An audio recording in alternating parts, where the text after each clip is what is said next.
statement. I said, and this might be a good segue into our like our main event topic. I said in my episode for Twilight of the Dead that if there was a director, like George A. Romero basically is the Tupac Shakur of horror directors. Like even in death, this motherfucker's name is still ringing bells. Like he's still coming out with property after property that his name is attached to. Like that's I don't know. I don't know if I'd say Tupac. I think I'd say MF Doom. MF Doom. Now see, I wasn't hip to MF Doom maybe until like 2 years before he passed away. Like I knew of his. I think I knew of his beats. I did not know of like his lyrics so much. That's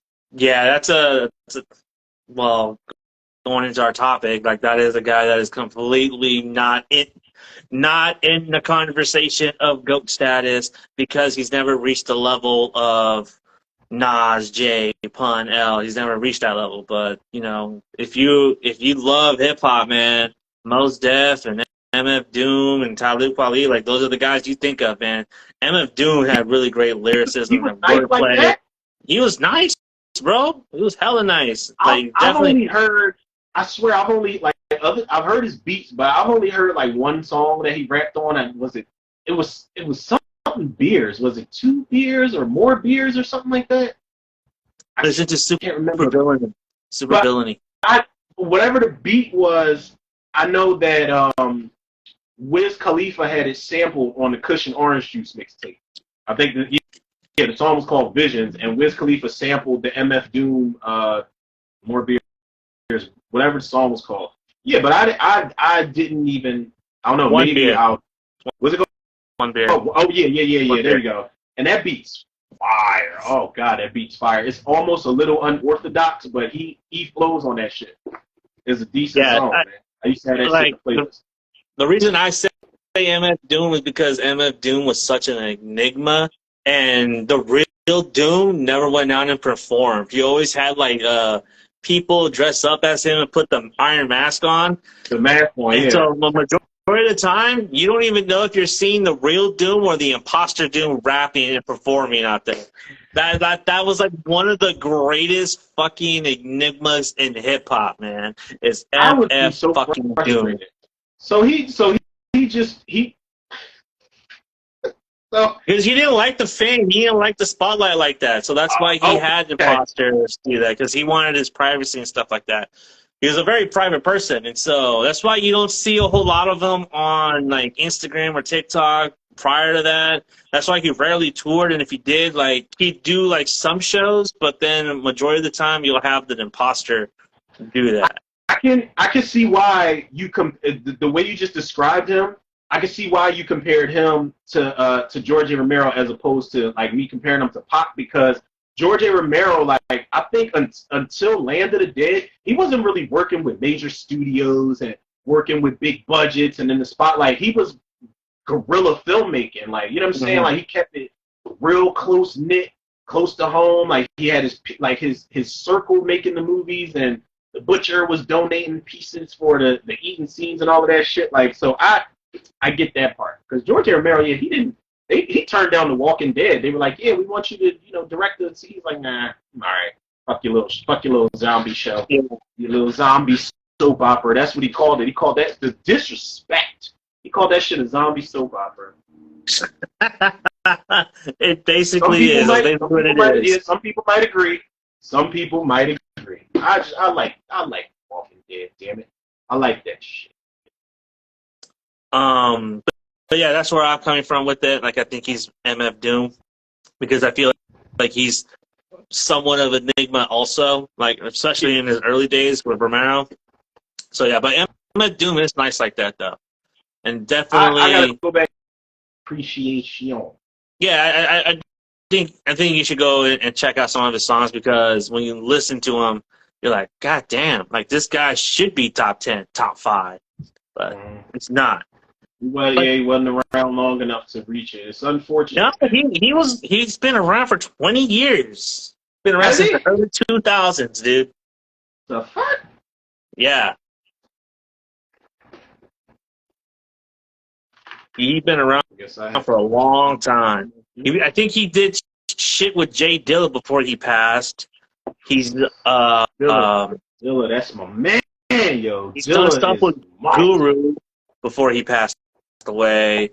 I think he did something with Planet Asia as well. But yeah, MF MF Doom was Doom on was the Hellfest soundtrack. It's probably the best part of that fucking movie. probably. What song? Hey, let me see. It says soundtrack as MF Doom bomb the what? Hold on.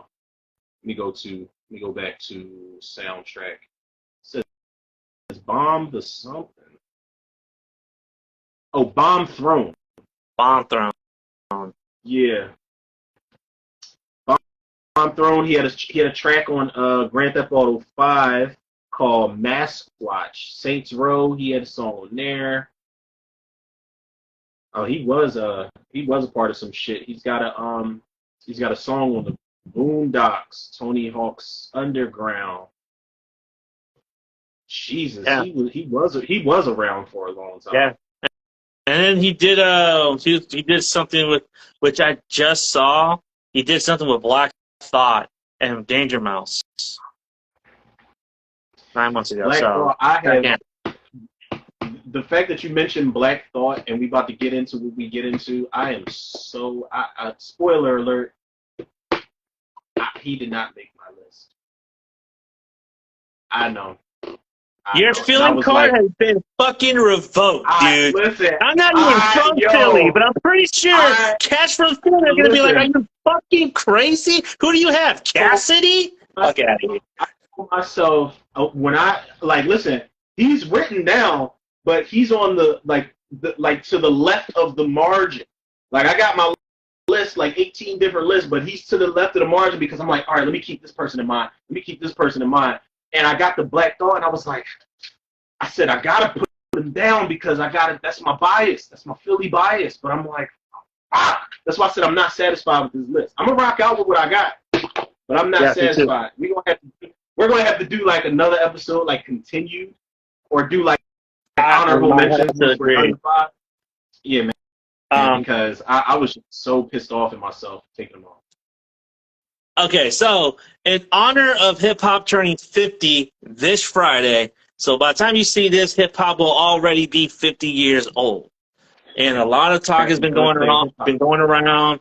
A lot of documentaries have been released, some good, some bad. You know, the Angie Martinez thing on Paramount was good. The mixtape documentary on Paramount has also been good. You know, hip hop is still young and is still finding its voice. And as hip hop fans, we want to change it up, and we want to give flowers to people that we feel are not in the conversation and GOAT status or top 5. You know what I mean? So this is what this is about. We want to give these cats their flowers because these cats put in the work. Even though they don't have the limelight, the fame, like a Nas or Jay or M or 50 or whatever, these cats out here, man, can go bar for bar with the best in the world.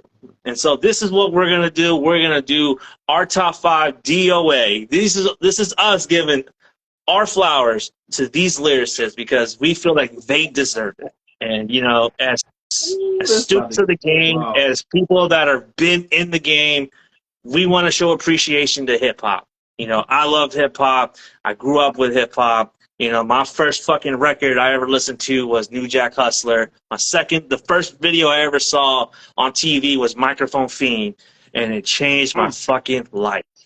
I fucking love hip-hop. Hip-hop saved my life in so many ways. So, you know, hip-hop turning 50, and for us to celebrate it, and we're going to culminate this at the end of the month with our top 10 classic albums, which is gonna be fucking fire. I'm already knee-deep into that list, and so I can't wait. You started yours already? Man, I've been starting mine like fucking months ago.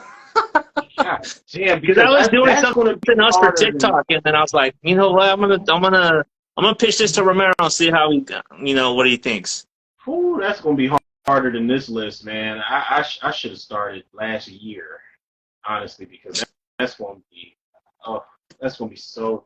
I know where my cutoff is going to be for the albums, but it's tough, man. It's so many fucking albums. Yeah. This shit, Yeah. however, though, this is, oh my god, man.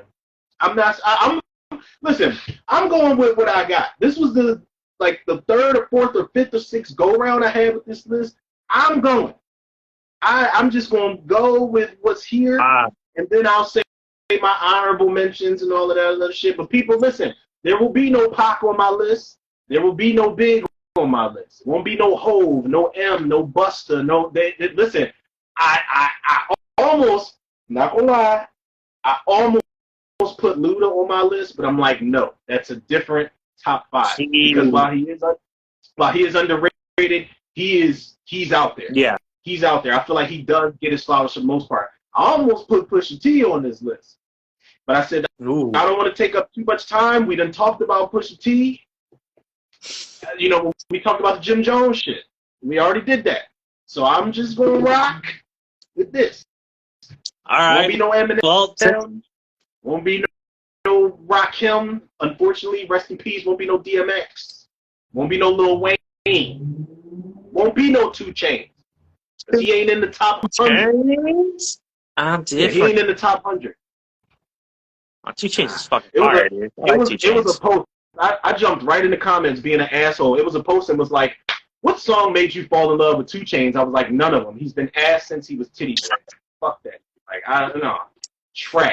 Oh, fucking hater. Garbage truck, grease trap juice. Like, he's trash. I'm different. Oh, that sounds fucking fire. That shit still gets me amped. Pull up to the... What'd you say? I totally forgot what he says right there. But kick us off, dude. I'm very curious to see what you got, man. Kick us off. What you got?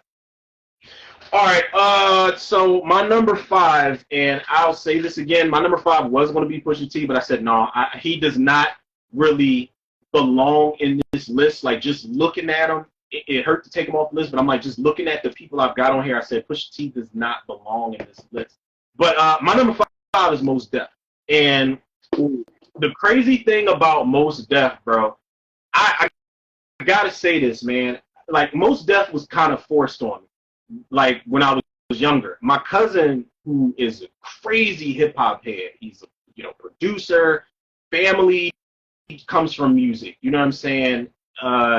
He used to play all the old school shit with, like, Mos Def and Talib, the joint albums, the solo albums that Mos Def had, and I kind of I'm like, yo, it's cool, but I wanted to listen to DMX and Ja Rule, and I was like I always had an ear for lyrics, but I wasn't really into, like, deep lyricists like that. So he would just constantly listen to Mos Def. And it wasn't until I think I took it was either like a CD or a cassette tape. I don't know if it was Black on Both Sides. I don't think was that Mos Def or was that that was Mos Def. Yeah. Black on Both Sides? Mm-hmm. Because I remember he had the poster, and I think he had either the CD or a cassette tape. And I took that shit home one day. Like, I stayed at my cousin's for the weekend, and I took it home, and I was like, this is like it's lyrics, but it's mood music. Like, it put me in a certain mood, and I'm like, I started following Mos Def after that. And while Mos Def's songs and his freestyles like, Mos Def can go off the top. Yeah. That's one of the things that makes me admire that dude. Like, when I was doing music, I could not freestyle unless I was drunk as shit. I don't know how people just come up with words out of the air the way they do. Mos Def is one of them people that can do that shit effortlessly, and it sounds like he wrote it down. But I found, like, a newfound respect for Mos Def when he was on this show on MTV in 2000, the Lyricist Lounge show. Mos Def was a reoccurring guest for a fucking reason. He was in all the sketches. He was behind the soundtrack. He was on all the freestyles at the end of it, like time after time again. And it wasn't until I liked his freestyle at the end, but they showed a blooper reel where him and the dude Wordsworth, they were still sticking with what the segment was about, what the sketch was about, but they were improv freestyling the whole sketch. And I'm like, Mos Def's a fucking genius. And I don't understand, like, I can understand why he doesn't want the fame and all of that shit, but the fact that like I don't remember what it was with the him getting deported and all. I don't remember exactly what it was surrounding that, but it was people at some point almost trying to cast Mos Def out like he wasn't one of the best rappers of all time. And that shit was real corny because I'm like, even at his age, Mos Def is still dropping bars. He's still dropping bars, and he won't just give you rap. He'll give you features where he carries a song, and he's the best part on the song. He'll give you something like, oh my God, what's the song? He won't always give you rap. He'll give you like some, I don't know what to really classify it as. It's not really R&B, but he's got like songs like The Sun, Moon, and the Stars. And that's Miami Says. What? Umi Says, like it's not R&B. He's got his own genre. Yeah. Like Mos Def, I had to, like, I looked at this list, and I swear I'm looking at my list right now, and none of them felt right until I put Mos Def on it. I didn't care if I put him at 1, 4, 3. I'm like, none of these lists work without putting him on there, man. Mos Def, and he's still talking about like dropping music and him and Talib doing something else, like doing something new. He just hasn't run out of steam. Like he's a timeless MC. He's not a fucking rapper. He's an MC. Like that's one of the things I love that we know how to separate is rappers MC and lyricists. Mos Def he's not a fucking rapper. And a lot of people get that shit confused, man. Like he is a wordsmith. Like he is, like I'm telling you, Mos puts you in certain moods, man. Like he's almost like a revolutionary, like minus the super violent. Yeah, he's like a revolutionary minus the violent. Yeah, he's a revolution artist, and he's very inspirational. Yeah, you know, it was inspirational music, motivational music. That's Mos Def. That's Jasleen Bey right there. It was a point in time where when I was writing rhymes, I low key, and I don't say this shit often. I don't think I told anybody this. Probably my girl is the only person I tell shit like this to. It was a point in time where I wanted to rap like Mos Def. I'm like, how would he say this shit? How would he flow? But then I'm just like, yeah, that's not gonna work. I'm gonna fuck my whole shit up trying to be like, that's GOAT status. That's God status right there. And it's mainstream industry dudes, like not the bubblegum rapper, but mainstream industry dudes that people. You remember that list you sent me when we were talking about doing this list? It's so many mainstream dudes that Mos Def will just mop the fucking floor with watch. His old bars will mop the floor with them dudes, man. Mos is. It doesn't matter where he's set on my list, he's on there. That's my number 5. And not to mention, a little side note, he's one of the best rapper turned actors too. I just put that out there. Dexter, 16 Block. You know, I wish he pursued it just a little bit more, because I think Hollywood missed out on a very good actor. Absolutely, man. They missed out on a very good actor. Even like art house indie films like Be Kind, Rewind, like he doesn't half-ass a role. Italian Job wasn't all that great, but he was decent in that too. So he's definitely on the list of one of the best rappers turned actors too. So he's a double threat guy. That's Mos's number 5 on the list. My guy. I would tag him. I don't think he has social media though. No, he doesn't. He told Talib that he hates social media. He doesn't want it. It doesn't. He just negativity, which you can kind of understand, you know what I mean? Like, he's trying to live his life positively, but social media always adds a different element to it. And see, it's one of the reasons why he's the GOAT, man. He knows that this shit, I mean, I can't even say nothing because we're on social media. Right now, like, we stream our show on this shit, so I can't say nothing. I can't burn those bridges. Instagram will see that shit and be like, huh? All right, cancel their shit. Right. We were just about to no more going live. Yeah, we don't want that. We don't want that, people. So my number 5. So my number 5 is not a top tier lyricist, but he is one of the greatest storytellers ever. And people always bring up storytellers as if like Cube and Pig are the only ones that can tell a fucking story. That's not true. One of the best storytellers hails from Houston, fucking Texas, and was part of a group known as the Ghetto Boys, Mr. Scarface. As soon as you said Houston, Texas, I'm like, yep, he going Scarface. He is going Scarface. No one gives him credit. No one gives him the proper fucking credit that he deserves. Even though he's not a wordsmith, he doesn't have like metaphors or wordplay, his delivery is always on point. His flow is very flexible, and his storytelling abilities is very visual, that it makes like a layman like me digest what he's saying. It makes me visualize what he can say. He is someone that tells really great stories. Like, you think about My Block, Scarface, My Mind's Playing Tricks on Me. You know what I mean? Just to name a few. Smile. Guess Who's Back? You know what I mean? Like, you think about the story. You think about that verse in particular. You think about that verse in particular and what he did on that verse with the emotion, the rawness, and the story that Just Blaze tells about it. It is just, it's otherworldly. Other MCs would have folded.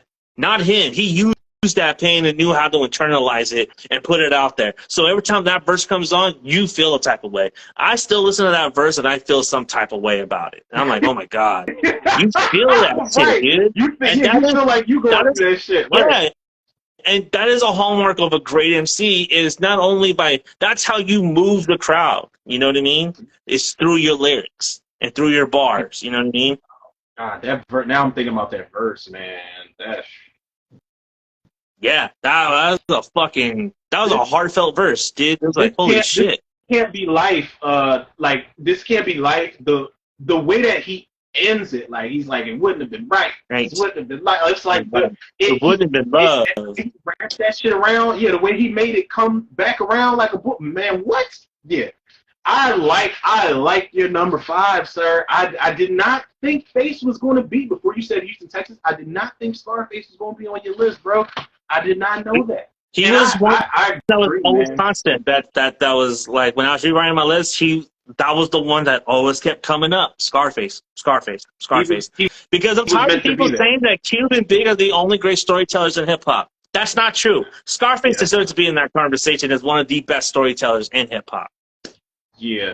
I can honestly say, like, I'm not a super big Scarface fan, but I can also honestly say every time I hear him on something, he doesn't disappoint. Whether it's like a song I might find of his, like a solo song, or a feature, he doesn't, like you said, he's flexible. Like, he can jump on some slow shit, but he can jump on some up-tempo shit too, and ride that motherfucker like until it's over. You know, he'll give you a 16 that hits home. Or some, I mean, you listen to the shit that he did with Too Short, you know what I mean? Then you listen to the shit that he did with E40. You listen to the shit that he does with Nas, or the shit that he could do with Jay or Beans, you know what I mean? It's very flexible in that regard, you know what I mean? And I don't think people give him the proper credit. He has 2 classics under his name, in The Diary and The Fix. I think the first rapper to ever get, the album. I think The Fix was the second album in the Source's history to get 5 mics. The first one? The Fix. I forgot all about the Source and 5 mics. That's when you know it was a big deal. Yeah, that's how you know, man. Like, back then, you got 5 mics? Yeah. Yep. I miss that rating system, man. I miss that rating system because some people Source used to give some of them motherfuckers 1 mic. It's like, damn, they didn't like this shit at all. I think they gave, like, Lil Flip and Benzino, like, 1 mic. I don't know. The irony is that Benzino fucking owned the Source and he still couldn't get a fucking good review. Look, man, and we're not trying to be assholes. Shout out to Benzino. He just recently patched things up with his daughter, Coy Lee Ray. Or, I don't know how to say that shit. Wally Ray, I think. Yeah. No diss to Benzino, I think. No diss to Benzino, man. We all loved Rock the Party when it came out. Listen, I did like his diss against oh my God, what was that one? Not Die Another Day, but it was Remind You what the 9 do. Oh my God, Lose Yourself, or Better Lose Yourself. I thought that was his best diss against Am. Better Lose Yourself. Oh, Benzino. Yeah, Face. I agree, man. Face is one of those people, and I swear I did not see that coming until you said Texas, man. And Face is still around, man. Like, thank God he's still around, because I remember he had like a health scare not too long ago, and I was nervous. Yeah. Like, I was like, we cannot lose this guy. Like, hip hop, whether you still do music or you decide to never touch the shit again, you are needed. Like, you are staple And he in the tried to game. run for mayor for Houston, Texas, but because of his background in music, they're like, no. Man, gotta I get mean, past that like shit, all man. politicians ain't fucked up to begin with. Right? They won't let No, they just fuck him up be in the mayor. office. So they just fuck up in office. That's the Like difference. they won't let him be the mayor in Houston, but they let Donald Trump be president of the United States. Like how? Like I don't make it make sense. Yeah. Like make it make sense. I don't get it. I mean, we ain't trying to get all political, people, but like, come on, man, the writing's on the fucking wall right now. Right? Stop it. Let that man be great and do some other shit. Like let him be the David Banner of. Is David Banner from Houston, Texas? No, I think he's from Atlanta. Oh yeah, you're right. Like let him be the David Banner of Houston, Texas. Like David Banner's very active. He's like a fucking activist overall. Damn, that was a good number 5, man. I did not see that shit coming. No, Mississippi. David Banner? Yeah. Jackson, Mississippi. Ew. Oh.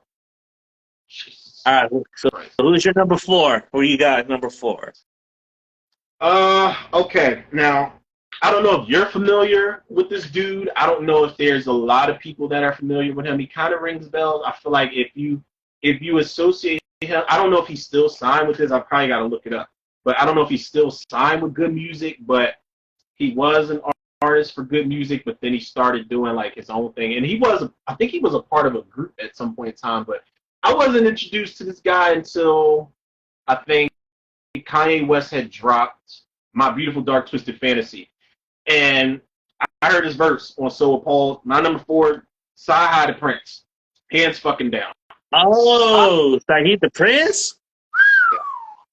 Oh, fuck. I had to dig deep, man, because I was like, I'm forgetting somebody. I feel like it's somebody that needs to be mentioned. Somebody I know I listen to. I listen to their freestyles. I listen to their songs. I listen to their albums in its entirety. I listen to all that shit. And I'm like my light bulb went off, and I'm like, Sci-Hi. I heard Sci-Hi on So Appalled. I'm not going to say Hove's verse was corny. I'm not going to say Pusha T's verse was corny. I'm not going to say Kanye West's verse was corny. But Sci-Hi had the best fucking verse on So Appalled. Now, the thing with him that gets a little dangerous is Sci-Hi has like, and I don't know if this was before or after he was signed with Big Music, because he was around Big Sean a lot, his punchlines tend to get a little bit wild. Like they get very animated and it kind of takes away from like the seriousness of the bars.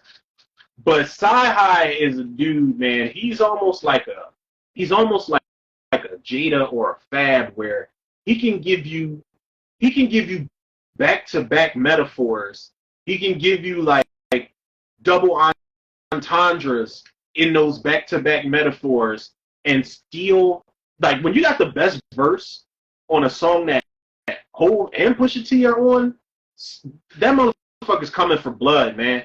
And the day that he did that cipher, it was a Good Music cipher. It was Sci-Hi, it was Big Sean, it was Pusha T, and it was Common. They were up at Funk Flex, and they were going in off the What We Do, the Freeway beat. Sci-Hi went probably like 1,000 bars. Like Big Sean rapped first, he did his thing, cool. Sci-Hi was next up.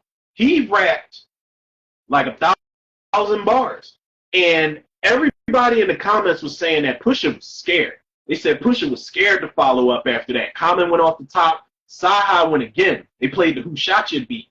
And Sci-Hi, he's one of them dudes, like, he can give you some bars about, his album, one of his albums called No Dope on Sundays.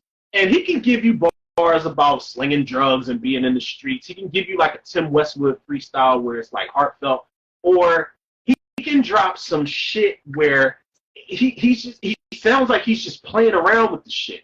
And it's still fire. Or he could drop something like New Africa. Like New Africa is probably like one of the best songs on No Dope on Sundays. It's like him like channeling the heritage and the motherland and shit, but he's putting bars and he's dropping names in this shit. I don't know if you've seen his Tim Westwood freestyle. He raps off of I think Shook Ones at first, and then he switches the beat to feel it in the air, and the whole dynamic of the freestyle changes up. And I'm like, this dude, like, and he starts wearing at some point in his career, he starts wearing like the pastor thing. Like, I don't even know what that shit's really called, like the collar, the white pastor thing. And he's he's this street. I don't know if it's like a contradiction or what, but it's like he's this street dude who's got these bars, and he's like wearing the preacher collar. It's so many different weird layers to Sci-Hi, but I feel like again, nothing against Common, nothing against Pusha T. Big Sean was very, very marketable on big music, good music. Sci-Hi should have been the dude that was getting like publicized. He should have been the guy that was getting pushed in the forefront. No diss to Kid Cudi. Kid Cudi's a good art. He's a better overall artist as far as songs go. Sci-Hi is the best lyricist.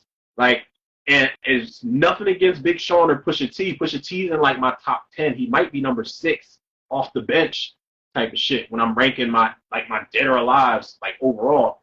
But Pusha, like, he couldn't fit into this category with these people. Sci-Hi is a lyricist. He schemes on his bars and his rhyme schemes. Like, he'll keep you going through, like in this loop of oh my God, what's the word I'm trying to say here? I almost said synonyms, but it doesn't.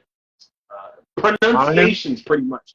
He keeps you going, like, and he'll rhyme a whole bunch of shit. But the one drawback is that he gets a little weird with his bars. Like, when you rap about Alvin and the Chipmunks and don't make it sound hot, I guess it's a problem. Like, it was a song he was on with Pusha T and Lil Pill called 1,000 Pounds.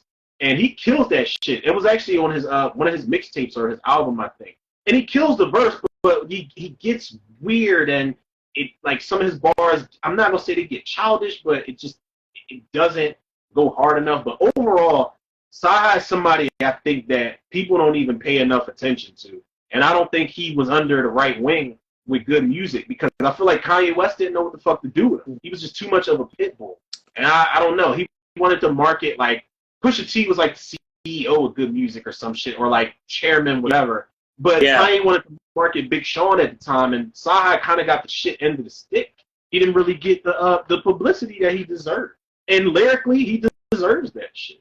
Like, he does. I didn't know he was, I see here, he was signed with Convict Music. Convict Music, ain't that Akon's label? That's Akon, yeah. Akon, I'm glad they got the fuck out. You said he would have known? I think Akon would know what to do with him. Well, they said he first signed with Convict Music. I didn't even know that shit until I looked it up. And this was in 2009. Yeah, he was signed with Convict Music. And who the fuck was on Convict Music to begin with? Probably 2 Chainz.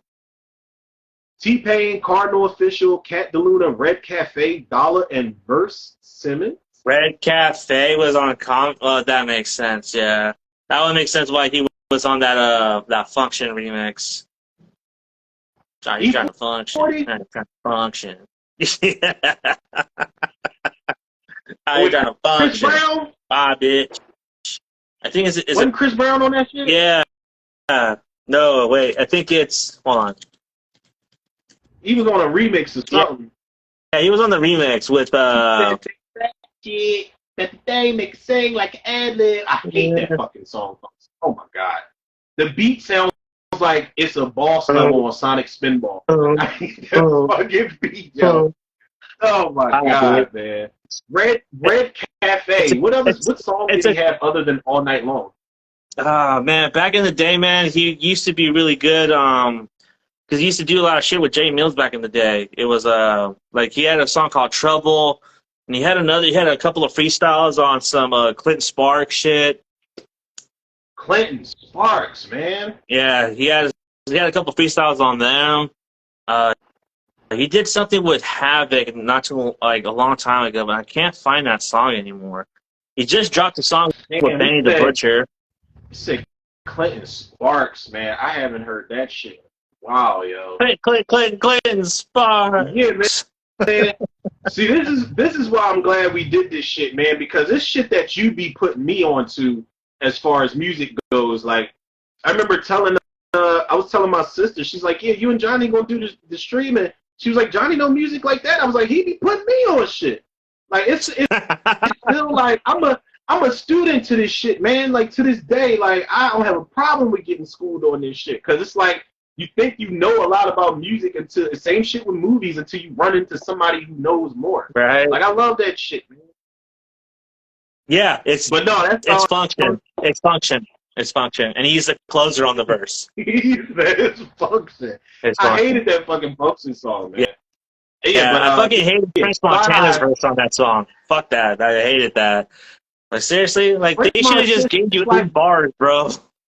Like they just be letting any fucking body into the music industry, man. Like French Montana saw the door open and was like, "Oh, where is what we doing?" And just like, why are you here? Other than the Khloe Kardashian, any fucking Khloe Kardashian? I think that was prior though. That was prior. Okay, he actually got his start by doing the Smack DVDs.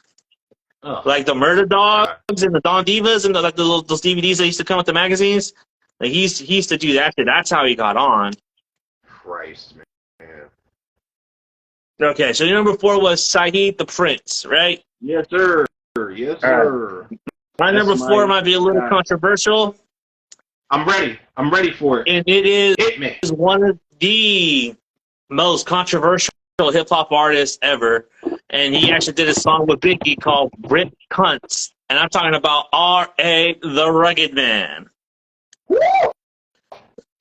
I swear, I hold up. Let me make sure. Because I'm like, what? I swear I saw this name. He has written arguably the verse of the century in, oh my God, what's it called? It better not be something I heard before. No, it's R.A. the Rugged Man. Oh, he was on the Sound Bombing albums? Yeah. I remember those. I do remember the Sound Bombing albums. Uncommon Valor, a Vietnam story. And for the longest time, Uncommon Valor was considered to be the verse of the century because of the word. Do I need to catch up on this guy? What's that? So do I need to catch up on this guy? Yes, you do. Yeah. Because this is a guy that I feel like he was a victim of his own. He was a victim by himself. Like he couldn't get out of his own way, basically, and he was blackballed from the industry for 10 fucking years, for 20 years. Eminem's spot should have gone to R.A. the Rugged Man spot. Like that. Like Eminem, the reason Eminem has the spot that he has today is because R.A. the Rugged Man was blackballed by the industry. Like he nice like that. Yeah, he nice like that, dude. Oh, that's not a fault, dude. Any hip hop, any cat that is like very well versed will tell you R.A. the Rugged Man was Eminem before Eminem, and had R.A. the Rugged Man not did what he did with Biggie and doing that stupid song "Rip Cunts," he wouldn't have been blackballed. And it would have made Eminem's transition into hip-hop a lot easier, you know? R.A. the Rugged Man is someone that has wordplay, delivery. He is a speedster like Twista. R.A. the Rugged Man is definitely underrated and does not get the credit that he deserves. When you listen to songs like Uncommon Valor, Definition of a Rap Flow, you listen to Golden Oldies. He's also a great storyteller and talks about you know, his personal life and his trials and tribulations as being raised by his father and what it's like to raise his cerebral palsy sister and stuff like that. And he's a funny fucking guy. He's very funny. He's very witty. Like Eminem in his prime is R.A. the Rugged Man. Now, bold claims on R&B Live tonight. Bold because when you go and listen to Die Rugged Man Die, you hear the implements of the Slim Shady LP. Like you hear it. But M was just smart and had better producers around him to help him produce better songs. That's the only reason. You know, M had Drake. R.A. didn't have anyone. He said, "Hmm." Yeah, I don't think That is a I don't think great. she agrees with my That's a take on very R.A. But that's a very descriptive response right there. She said, "Hmm." Thank I'm you for telling you, joining man. us, though, T. We appreciate you. I am telling you though, R.A. the Rugged Man is someone that is very well. I jotted it down so I can go back and like listen to it probably tonight. Because when you make Listen content to like that, Ed Koch New York, the remix, Uncommon Valor, Gotta Be Dope, and Dragonfire. The Dangerous 3 is also actually pretty fire. But yeah, if R.A. the Rugged Man is he don't get flowers. He don't get the flowers that he deserves. And he fucking nice, dude. He's the white Coogee rap, dude. He is the white big punt. Like that's who he is. Oh, woo, people, y'all are getting it tonight. I had to put him on here because I don't think people talk enough about R.A. the Rugged Man as someone that's in GOAT status or top 5. And it's because mainly, you know, he doesn't have that album. He does have albums, but they're all underground, kind of like how Mos Def and Shaheed, like they're so good, and yet they don't have that fame or that fortune. They don't have that spotlight that they deserve. I think R.A. the Rugged Man, had he toned his shit down, like he would be big. He could be fucking huge if he toned his shit down. I wasn't laughing at what you were saying. I was laughing because Key says she said not the white big pun. Like, listen, ask her who her top 5 is. I'm putting her on the spot. She's a singer, by the way. She's got songs and shit, and she's a songwriter. She might chime in on this conversation. I don't know. Dope. Most underground artists are very much left out of the convo, but he was not marketable. Yeah, that's my point. He's not marketable. Oh, she's familiar. Yeah, I'm like the only person I don't know. I don't think I feel like maybe, I don't know. I won't know until I listen to it, like if I've ever heard him before. But the name, I was like, huh? Woo. R.A. the Rugged Man. Like, I'm telling you, like, R.A. the Rugged Man is dope as fuck. He could have been marketable. Again, he tells a story about the song he did with Biggie, and had he not done that song with Biggie, he would not have been blackballed. And he could have been marketable. He could have been. He could have, you know. I mean, they found a fucking way to market Vanilla Ice. So, you know, go figure.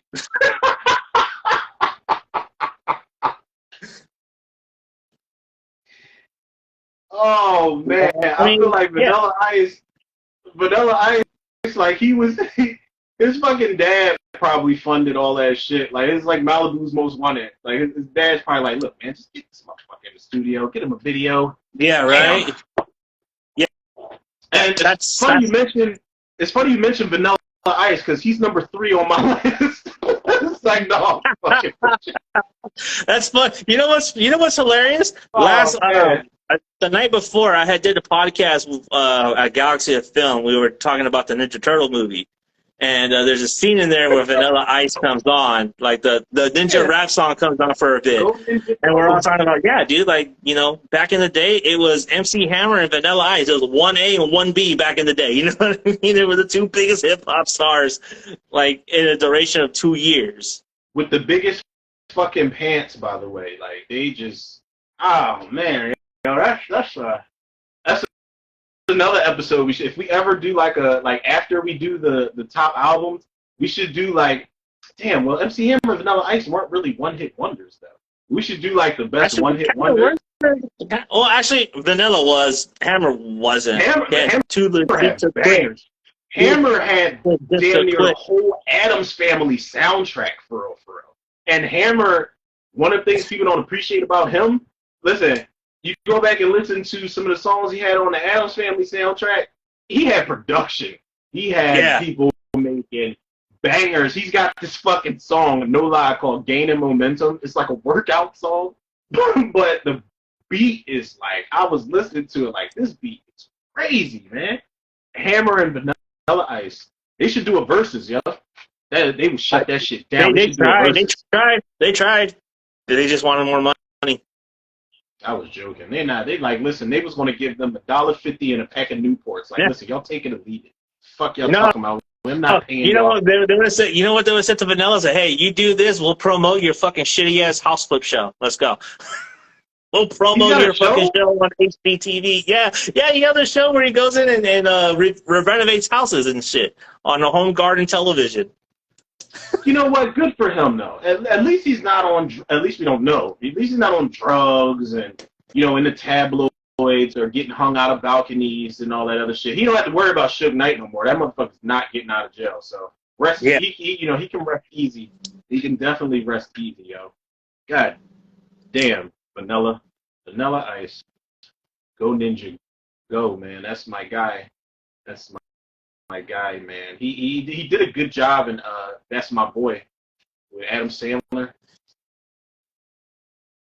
What happened? Her emojis. How do you know he gets on drugs? Wishful thinking, I guess.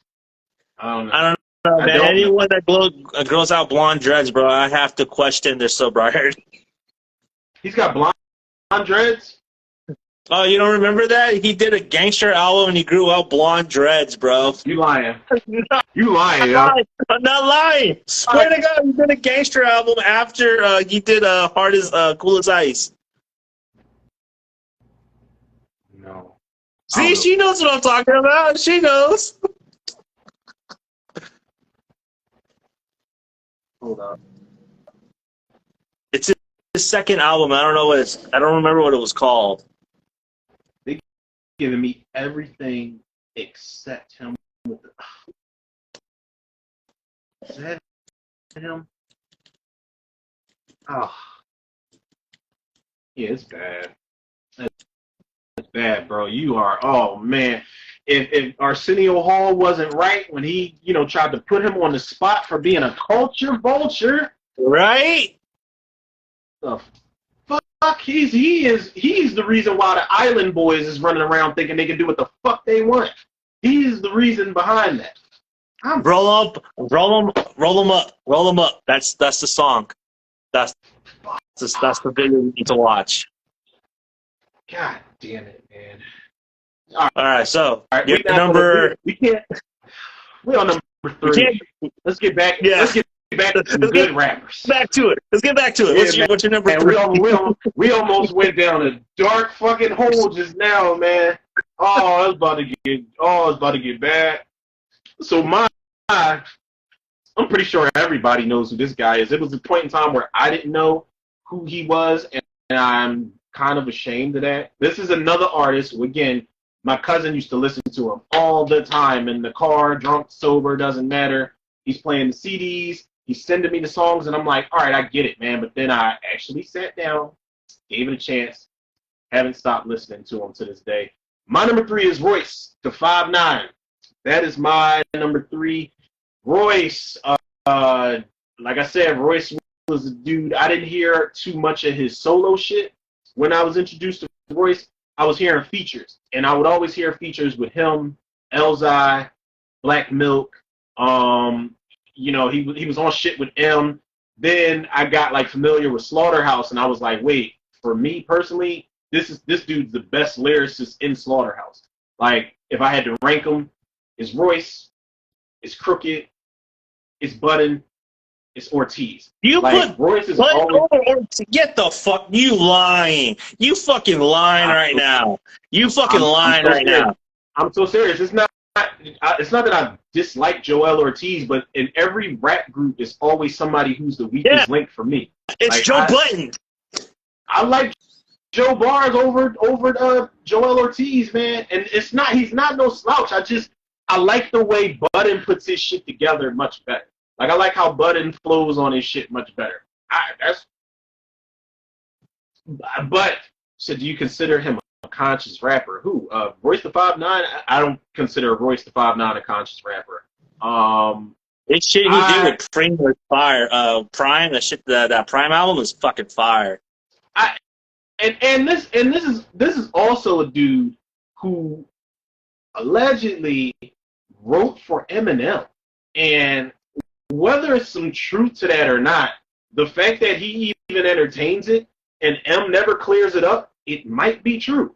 When you're good enough to write for somebody who is a rapper for me that's so good that I can't even put M in a top 5 type of thing. He's like a Busta Rhymes where I can't do you like that. You deserve way better. If you're writing for M, then you're a fucking problem. Like, and the fact that he's somebody who M didn't keep him in the background. M's like, listen, this is my man. This is my my shooter. This is my assassin.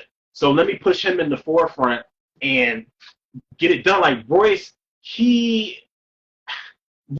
can carry. He's another one of them dudes, man. He can carry a song, but it's not nothing against him. I feel like I like Royce better when he's featured on somebody's shit because you have to make it count. If it's 16 bars and you rapping first or you rapping in between somebody or you rapping last and it's just you and Elzai on the track together, he's going for it. And he's going to say some controversial shit.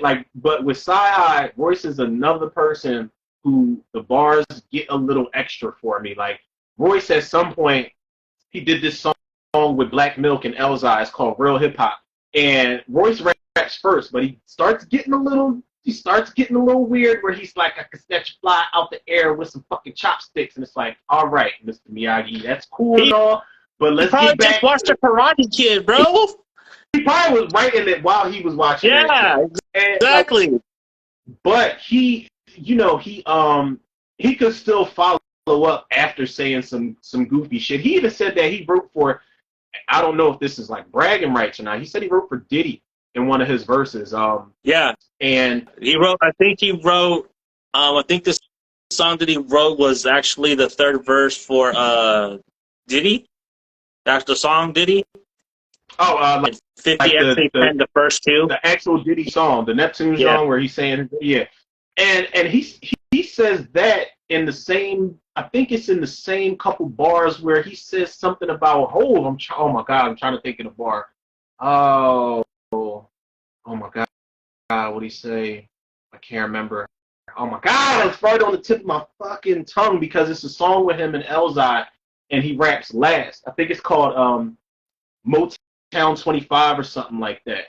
And he basically says, maybe Jay-Z or maybe not. Like, he doesn't give a fuck. Like, he wants all the fucking smoke. He doesn't care, man. And this is another dude where he'll talk about people that were affiliated with him. He doesn't give a fuck. Like, I don't know if you knew the fallout with him and Yellow Wolf. Apparently, Yellow Wolf dropped the N-bomb in one of his songs, and Royce addressed it on a song with West Side Gun. I think it was, I don't know what it's called, but I know in the hook they're saying all we do is slang dope, but he addressed Yellow Wolf on that shit, and he don't care who you are. He's coming for you, and he's coming for blood and bone. Like, he wasn't dissing anybody on his verse, but one of the best Royce verses ever in my life is you talk about, like, storytelling and painting pictures. He's not, like, one of the best at doing that, but I don't know if you ever heard Bablo Boat with Royce and J. Cole. My God damn it.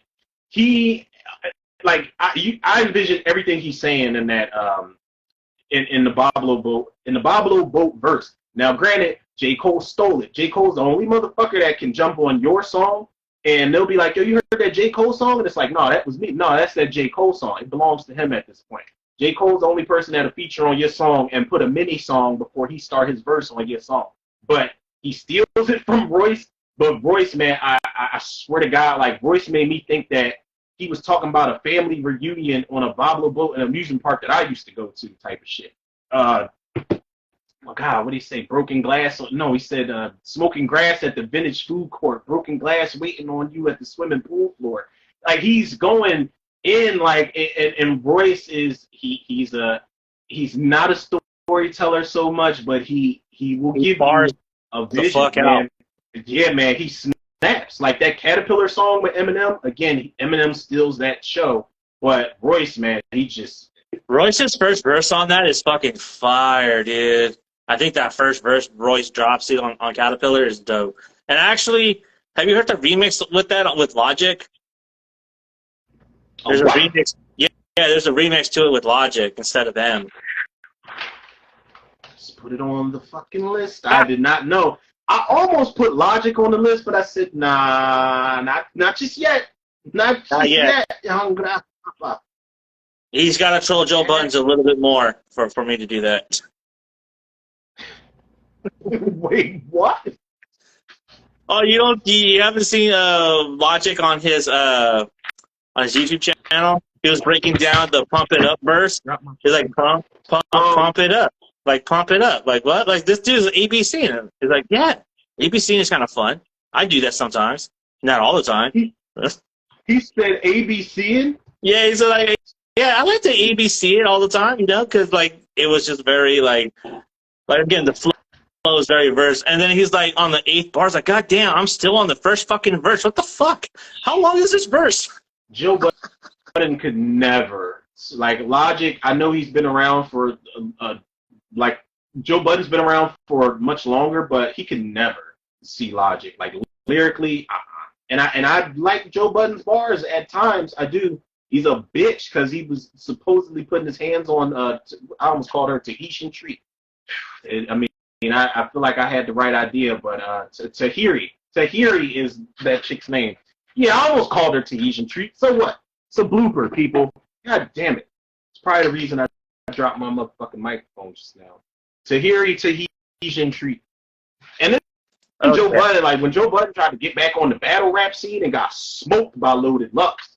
Ooh, he got fucking wasn't Lux, it was Hollow. Oh, was it Hollow? It was not Hollow. Loaded Lux. That's the dude with the. I think he's got like a gap. Hollow the Don, right? Hollow Don. Smoked him. There you go. But I said Loaded. I see. Now here we Lux go. and Mook, Loaded Lux. but you're right though, because Lux and Mook were on the same show. Okay, so I was close. Gamer Harold said 24-hour stream. Yo, he's still talking about it. Last time?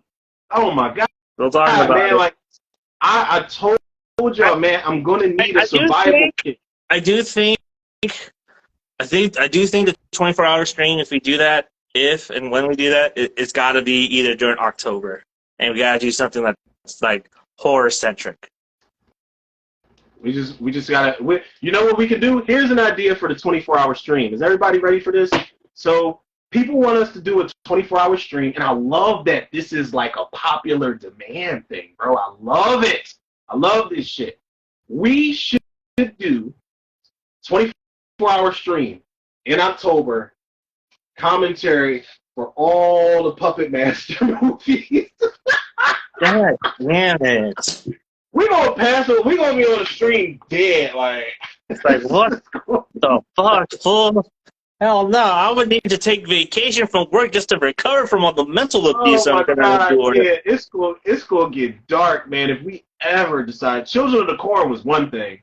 Puppet Master's got like 27 movies to his belt with more spinoffs coming. Yeah. Bleach Woman and Dr. Death got movies coming out. I'm like, God damn, man. Full Moon is just slutting that property out, man. We're gonna have to talk about this and then we'll do like maybe a Dusk Till Dawn marathon. Maybe not a 24-hour, but from a Dusk Till Dawn. So the TV show. No, like time, like from sunset to sun up. Like literally. Yeah. Yeah, I feel like if we do that, I'm going to be in here. 13 I'm going to be in here mixing drinks called the Titty Twister. All my drinks are going to be named after From Dusk Till Dawn. I'm just going to make them up as I go. Like, yeah, this is the Harvey Keitel. I'm going to be mixing all types of shit that don't go together. That's going to make for some interesting shit. I'm going to go on a Tony Moran rant at that point. Okay. So that's your number 3. Royce. Yeah, my number 3 was Royce the 5'9" for sure. Okay. My number 3 is actually a late addition. He just showed up to the party because I just listened to his verse on Hellbound with Eminem and Jay Black. And I am talking about Master Ace. Ooh. Born to Roll. Show me some love. Wait, are we talking old school? Master Ace, wait. Okay. There's Is only that one yeah, that Master Ace. It's only they one can't Master find me? Ace. Huh? They can't find me? Didn't he have that song They Can't Find Me? No no no no no. No, no, no, no, no, they can't find me. Yes. No, no, no, no, no. Yeah, Yep, you okay, can't yeah, find me. I know. Okay, all right, I got you, sir. Master Ace, that's not that's another curveball you just threw my way. It's another Yeah. curveball, man. I actually moved up my 3 up to 2, and then I think I'm keeping my number 1. So, but yeah, Master Ace, I think he's another brilliant example of a really great storyteller, someone that can actually have witty punchlines, witty bars, show aggression, and very flexible on different types of instrumentals, no matter who was handling the production. Listen to a mixtape called Picture This, done by DJ K.O., and he's on a majority of them, but every time he's on a fucking verse or a different song, his flow is never the same, and that's something that I really appreciate about him. That he knows how to switch up his flow, his Versatility. voice, his inflections. That's something that's a hallmark of a true artist right there. So I appreciate that. You know what I mean? So Master Ace does not get enough credit, also because he is an underground rapper, much like MF Doom, that doesn't really crave the spotlight, but a lot of hip hop fans know I'm Master Ace. They know Master Ace. You know what I mean? Integrity. He's one of the few that still believes in integrity. Fuck a whole bunch of fancy cars and chains and all of the like mainstream limelight. That's the shit I can respect though, because they still care about the craft, and they're not impressed by all the shit. Like all the shit that like mainstream rappers are like that really fuels them. They don't care about none of that shit. That's GOAT status in itself. Like the fact that shit like that still exists in a rapper's mind frame, because he could have easily been like, all right, yeah, I'm just gonna do this for the money and all this other shit. So Yeah, damn, and I think Master Ace is someone that just doesn't get enough credit. Like I like Master Ace. I'm a fan of his, and I think he don't get enough credit for what he brings to the table. So, again, started off like kind of like MC Breed with like the songs like Sitting on Chrome and stuff like that, but then elevating to different stuff with like On the Grind and Show Me Some Love, stuff like that. Once he started linking up with Ninth Wonder and all those other Midwest producers, it was over. It was over. Like it was just, Ninth whoa, what the fuck? Wonder, man. Ninth Wonder I always felt like was like a Jay Dilla protege or some shit. Yeah. Like I don't know if they work closely together, but you listen to Ninth Wonder's beats, and he definitely sounds like he was under Jay Dilla's wing like for a long time. Like he kind of branched off and did his own thing, but they got similar sounds. The way Ninth flips samples, bro, is fucking unheard of. It's crazy, right? You would never know, like, crazy. If you like, we're crate diggers. Like I feel like we are. I gotta know where that sample is. Like if you don't recognize it, I gotta find it. And when you find it, it's like, how the fuck did you? That's how Dilla was too. Like Dilla, like Ninth Wonder. First of all, I didn't know he was behind like a lot of beats, like mainstream songs, and I'm like, he did that. Dilla though, like Dilla, you talk about a crate digger, man. Like Dilla was a dude.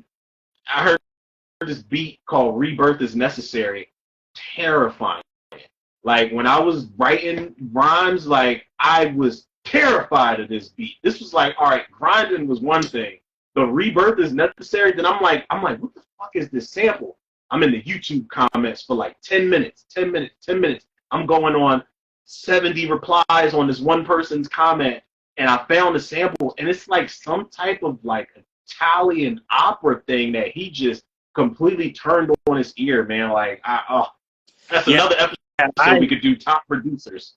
Oh, God. I don't even need it. I already know who are mine. I know mine. I know at least. Like, yeah. I know my top 3 for sure. I don't know my last 2. I know my 3 too. Off the rip, I know my 3. Yeah, I know. The last know 2 my 3. Is kind of preference right there, because there's someone that I want to put on there, but I can't really justify it because in the sense he's not a typical producer. He's an actual producer in the sense that he knows how to produce a song, but it doesn't necessarily mean that he produces the beat. So That's something that we might have to I mean, define.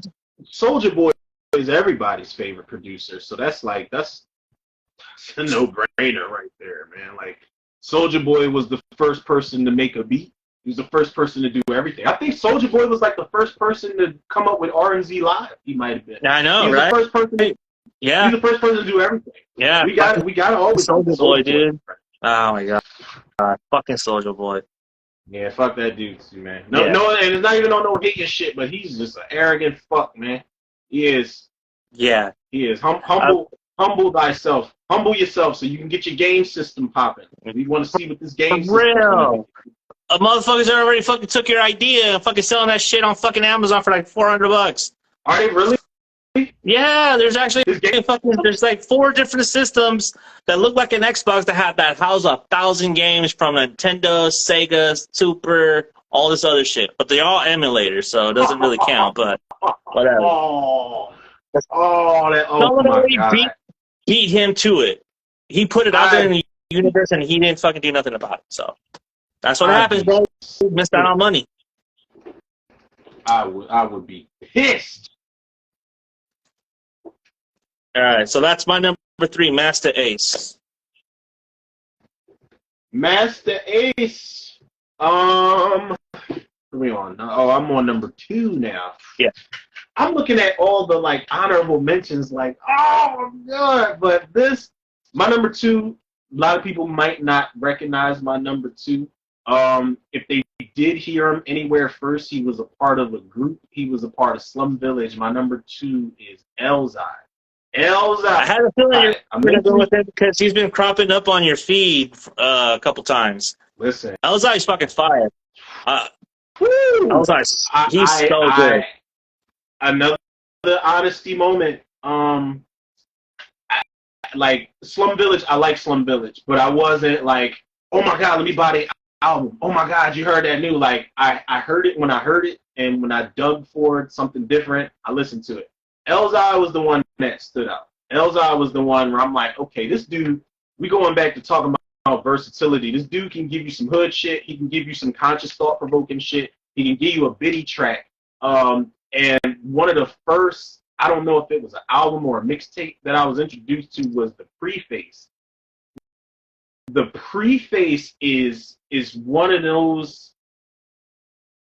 It's one of those, I really can't remember if it's a mixtape or album, but it's one of those, like, records pretty much. Start to fucking finish, I can listen to it. I'm not really skipping shit on there. I may not really care for some of the features that he has on there. Like, he's got this, I think it's called Save You or Can't Save You or something like that. He's got a feature on there. He's got a girl, I don't mind the girl singing on that first song, The Leak. I think it's called The Leak. It's like the intro song. I don't mind her. And it's a couple features on there, but it's like, I'm there for this dude. I don't care. Even if you got Royce on there or whoever, I don't care. Elzhi, he gives you whatever you want. And he can freestyle. He did this freestyle on Rap City. Him and the other guy from Slum Village, and I'm mad I'm rambling on about Elzhi. I can't even remember the motherfucker's name, the other guy that was in Slum Village. But they did this freestyle off of the grinding beat.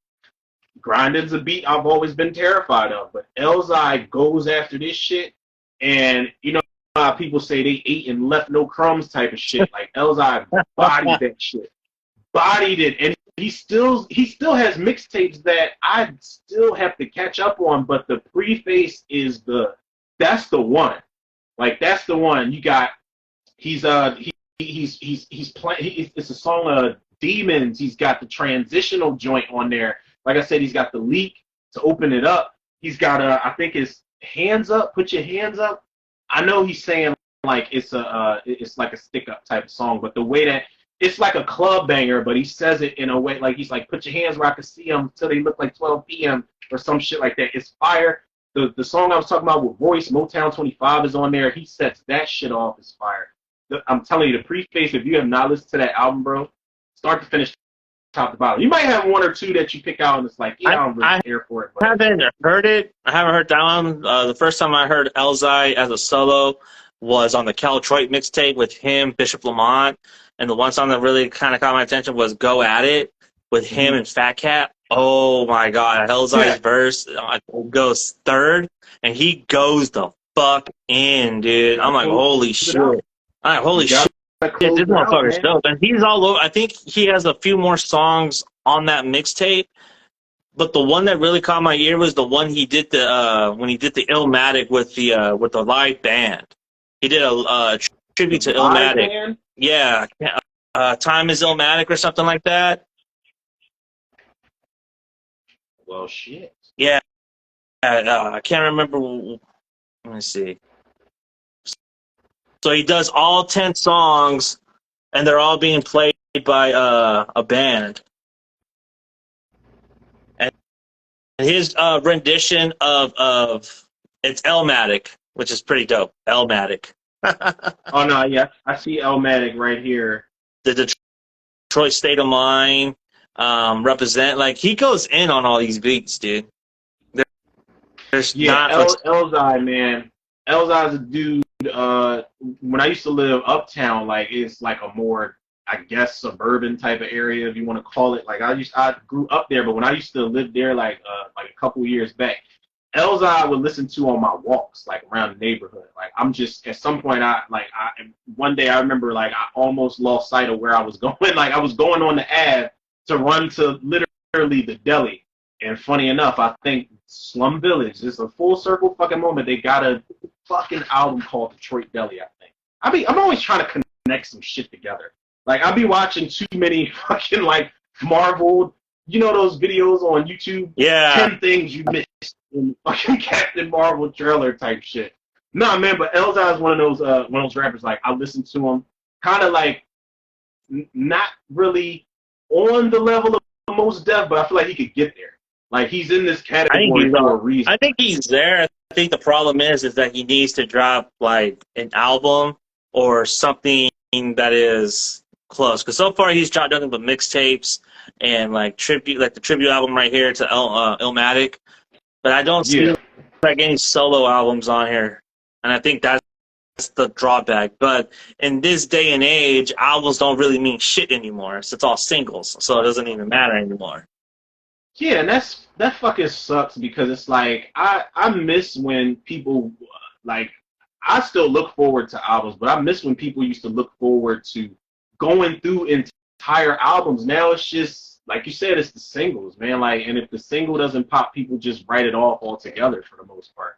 And who knows, like the industry does this thing where they might make you drop a shitty single because it's way more marketable and it sounds good.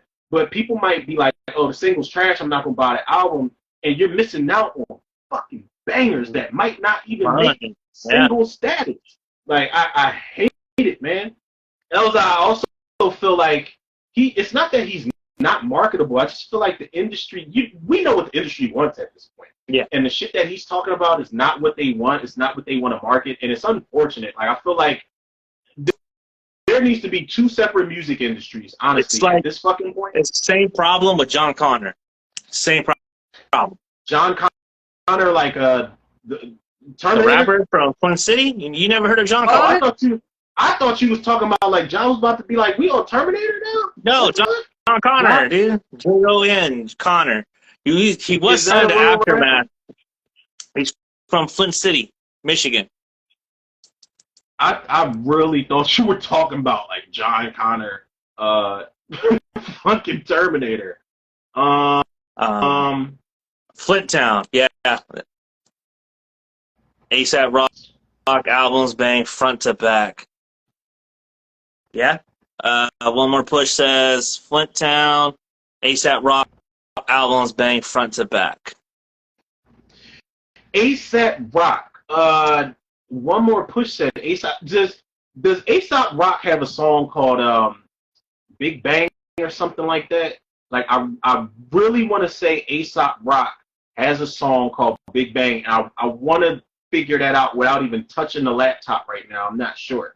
Because there was somebody I used to work with, man, and he was a fucking lyrical MC too. If we were talking about unsigned people, the dude I'm talking about would be on this list. But he put me on to ASAP Rock, and he used to listen to him at work, and I was like, I don't know who this dude is, but he's saying something. It's not just like just like talking shit. And he had like some very interesting production behind him. I just never really got he said for sure. See, I knew who Aesop was at some point. Because I used to get that motherfucker confused. Like when ASAP Rocky came out, I was like, oh, I heard that dude before. They were like, no, it's a different guy. Yeah.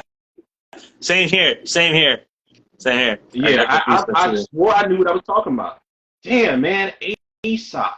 Now I can't even hit my homie up, man. He's not even on social media anymore. The dude that put me on Aesop. He used to say at work, like, yeah, man, I'm gonna buy a short bus and trick it out and go, travel the world. And that is exactly what he did. We kind of like laughed at him for that shit because but he's doing it, man. Yeah. I think he put a studio in his bus, and I'm like, this dude is fucking doing it. But he put me on Aesop, and he put me on this group called Lyricist. I don't know if you ever heard of Lyricist.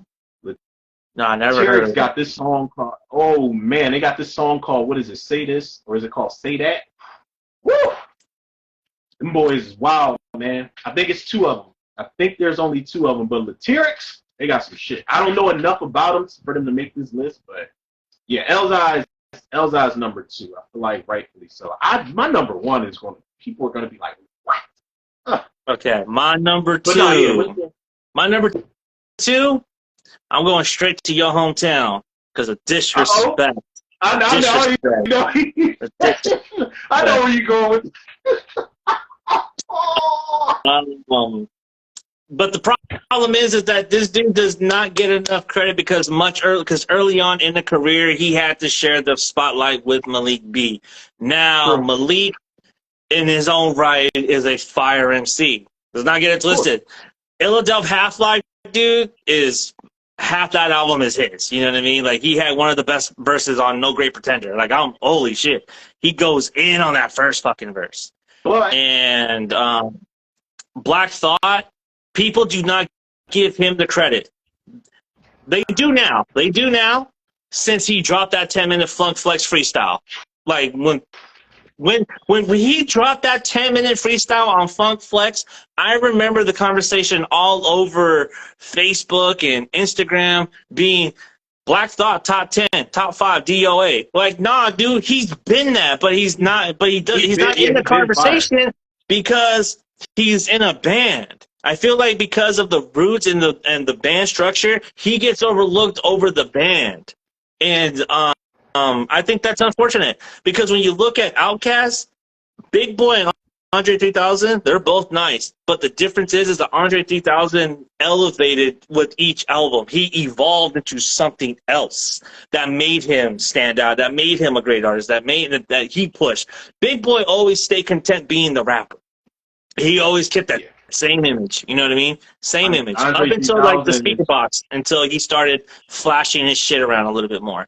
But I feel like Black Thought is way more layered. He's way more layered. Yes. And it's not even no disrespect to Big Boy, but 3 Stacks is he's in, not gonna lie, he's in my honorable mentions. He almost made the list. He almost made my list. But I feel like he gets a lot of love though. He gets a lot of credit. That's why I took him off. That's why I took him off. Yeah. I had to second guess for a second. It's why a lot of people I took off the list. Honestly, like I agree with you, but it's what, like, as far as Black Thought, but it's one of the reasons I took Black Thought off my list because I'm like, I feel like he slept on, but in comparison to everybody else I had on the list, I'm like, okay, he's up there. Like, he's not really like, but I feel slept on like these guys are. But I feel like what Akon said though, like when he was on Drink Champs, and they were talking about Jadakiss or Nas. Yeah. And he said he's gonna go with Jadakiss because he felt like he gets it now, but he didn't get it then. And I felt Black Thought didn't get it back then. You know what I mean? Mostly because again he had to share the microphone with Malik. That was part of the reason. You know what I mean? But when he did What They Do, and you listen to the Hypnotic, you listen to You Got Me, Trouble, and stuff like that, like, dude, like, you know this guy can fucking rap. Well, put it over the top for me is when...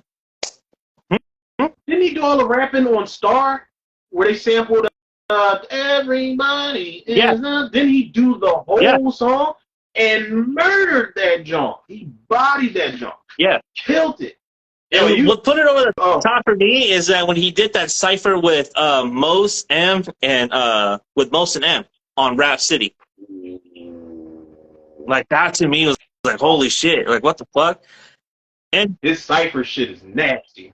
His yeah, cypher shit and like 10 nasty. minutes, dude. That 10-minute Funk Flex freestyle, just that put it over the top for most people. But I'm sitting over here listening to the Movement and Illaduff House Life and the Roots and thinking, this motherfucker had it back then. Like, like what Yeah, the he was fuck? always Like special. he never changed. He never changed. He always had it. It's crazy. That's the thing about groups, man. Like, whether people like it or not, whether the group members like it or not, the reality is that there's always one person that is going to stand the fuck out. It doesn't matter how many people if it's a duo, if it's a trio, doesn't matter. A fucking quartet is going to be one person that is just fucking, that is that shining star, man. Thought was that dude. And it's not to take away anything from the other Roots members. But Thought is just the one. He's just he was just the chosen one, man. Like, even the Flex John bodied that shit. Even like, if I was Method Man, I'm not following up after that shit. I don't know if Method Man rapped first, but they went on. I think they went on Funk Flex together. It was Funk Flex or Sway or some shit. Method Man was, and no disrespect to Method Man, he almost made the list. But I'm like, nah, he's that guy. But Yeah, Method Man was reading his rap out of his phone. That's fine. You do what you do. Whether it's off the top, whether it's out the phone, written, whatever. But what Thought came with after that, I'm not following up after that. I'm gonna just be like, yo, you got the rest of the show, bro. Like, you got it. Like, dude, I'm not rapping after you. so I'm not the one thing that pisses me off, and this is why I kind of soured on Pusha T and Malice a little bit, is that when they were on Jimmy Fallon and they performed by popular demand as their second song. Originally, Cameron is on the second verse. Ugh, Black God. Thought was on the second Ew, you talking about verse. the song? Wait, that's not even on Hell Hath No Fury. I think that was on Till That's on the second drops. album. Hell Hath No Fury? Oh, Yeah, it was on. Yeah. So I never demand. Really cared for that song. So Black Thought drops a fucking verse, and it is fucking fire. Well, It's fire. Yeah, he drops a verse on live television on the Jimmy Fallon show, and it is fucking fire. He kills Pusha and Malice on their own shit, and they only aired it once, and they fucking said, we don't want this to air ever again. Who said that? Pusha and Malice, they're like, we don't want this to air ever again because this makes us look bad. That's why you can't find it. That's why if you look up the clips in the Jimmy Fallon, you only find the grinding song with Black Thought, not by popular demand. I don't like that. I don't like That's that. That's some bullshit. Because honestly, like, if somebody body my shit better than I did, it's like in my mind, like my ego, I try not to have too big of an ego, but my ego gonna be like, I'm about to like do a remix of this shit and re-drop it on an whole nother album or some shit. But I'm gonna show love, like, look, we need to do something together. We need to do something together. We need to do from VA to PA, mixtape or album or some shit. Like, we need to do that. Damn, that's crazy. They blackballed the song though. Like, no, you gotta embrace that. I never knew that. Yeah, I never knew that. The more you know. That's crazy, man. That's my number 2, Black Thought from Philly. Shout out to the crib, man. And yeah, see people, Johnny shows us love out here, man. So we gotta always show love to Cali, man. We always have to. And so that means you need to have Corrupt as your number 1 because he's also from Philly. Look. And I was thinking, I told myself, I was like, yo, I gotta have one Philly person on here. Thought was he almost made the list because I wanted to put somebody from Philly. Beans almost made the list, but I'm like, nah, like Beans is like, people already respect his gangster as far as the bars. Yeah. Like, and then I was like, I was thinking like underground rappers. I'm like, no, I'm not gonna pick no underground rappers because I'm just not gonna do it. But yeah, Corrupt, nah. Like, I'm glad he's from here and all that. Corrupt has never set a bar where I was like, oh, that was never. I'm sorry. Like, no disrespect to Corrupt or none of that. Nothing. But I'm just not a fan. I'm not. You know what you sounding like right now? You sounding like a fucking hater. That's what you sounding like right now. I'm not a hater. I just don't like because I'm now. See, this is how people be online. You know, like that's like when I said something about what was it? I think it's Transformers: Rise of the Beast. Man, the movie was trash, and it's like, nah, I like it. I like it better than such and such. But you just a hater. It's like I'm a hater because I don't. Damn. Then I'm gonna go. No, to you're their a page hater because you don't like Corrupt, bro. That's why. That's all. That's all it is. You just don't like Corrupt. You don't like Dog. You don't like none of us Cali artists out here, dogs. That's so like I'm starting to question you now. I never said that. I like Snoop. I like Kendrick. That don't count. Listen, that don't count. Why? Listen, listen. You don't like E40, so that there it is right there. You know what I mean? So there it is. If somebody had a gun to my head and told me to pick Corrupt or E40, I'm picking Corrupt. Like hands down. Like I'm picking anybody over E40. There's a chick that's at the corner deli around the corner who begs for change on the regular. I'm picking her over E40. Honestly, damn. I'll go in my closet and pick some old rhyme book out from like '09. I'm picking that over E40. I don't like E40 at all. I'm talking like my corny shit where I was rapping about all the street shit I wasn't even doing. I had homework and shit like that. Like I'll grab one of my high school composition books and I got that over E40. He's trash. I don't like E40. I don't, man. I'm sorry. Like E40 is like my Tony Moran. Only I don't really have anything against him. I just don't think he's a good rapper. I don't think he's a good rapper either. But I'm just saying. You go on YouTube, right? When we're done this episode, go on YouTube and look up E40 Rap City in the Basement freestyle. Oh God. He raps off of Mr. Cheeks' Crush on You. Mr. Cheeks, Mario Winans beat Crush on You, and the beat's fire. I love that beat, love that song. But E40 comes on and he's like, it's 365 days in a year. And it's like, what? Like you rap like he raps like he drank the street trash shit. Like he raps like he's melting. Like the Incredible Melting Man is who E40 raps like. Like there's an alternate universe where E40 and Magoo are villains, and these niggas just melt when they rap together. Like I just don't, I can't, man, for the life of me, I cannot get down with the E40 shit. I cannot do it, man. And like E40, he's a hell of a businessman. I give him that short. And the Bay Area loves him. They adore him. He's a businessman. He's got his own alcohol and all that shit. Entrepreneur. Love that shit, man. But bar-wise, like my cousin that was on the stream with us earlier, I got him over E40. He don't even rap. I'll be like, yo, cuz, write a rap tonight. Just write 4 bars. They're like, nah, I cannot. You tell me one hot bar E40 said where you was like, damn, yo, that was crazy. Like, and you ran it back. Exactly. I never said that. I'm giving you shit, bro. Like, E40 is not my favorite rapper. So you got me going on a fucking rant right now about E40, man. Like, this is... Oh, man. This dude's going to drive me up a fucking wall of a padded cell in a mental asylum one of these days, man. Right.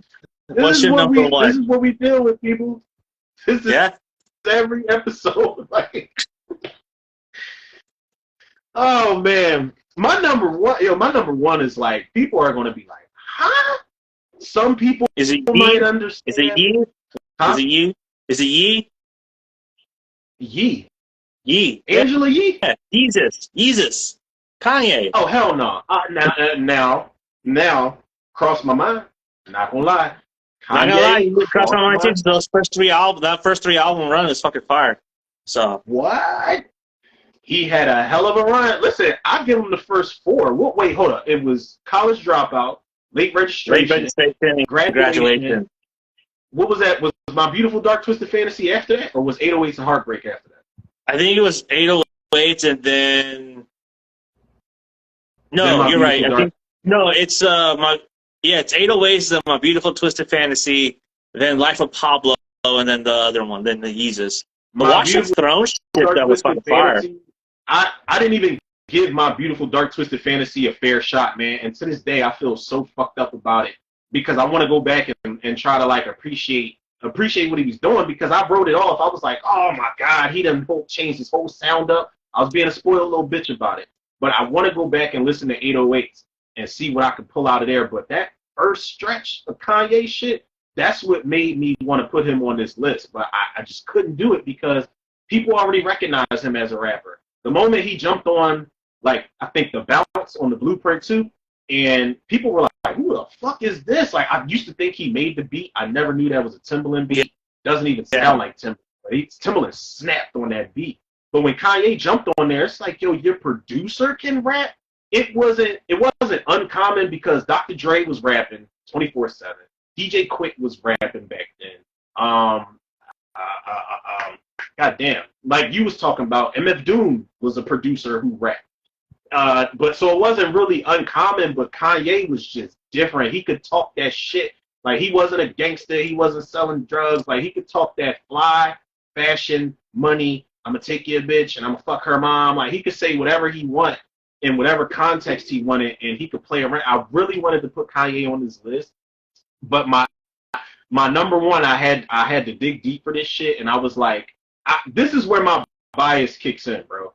My bias kicks in because this dude kind of, like, all the different shit that he does, it kind of, like, not even in, like, no, like, self-centered way. It kind of reminds me of myself.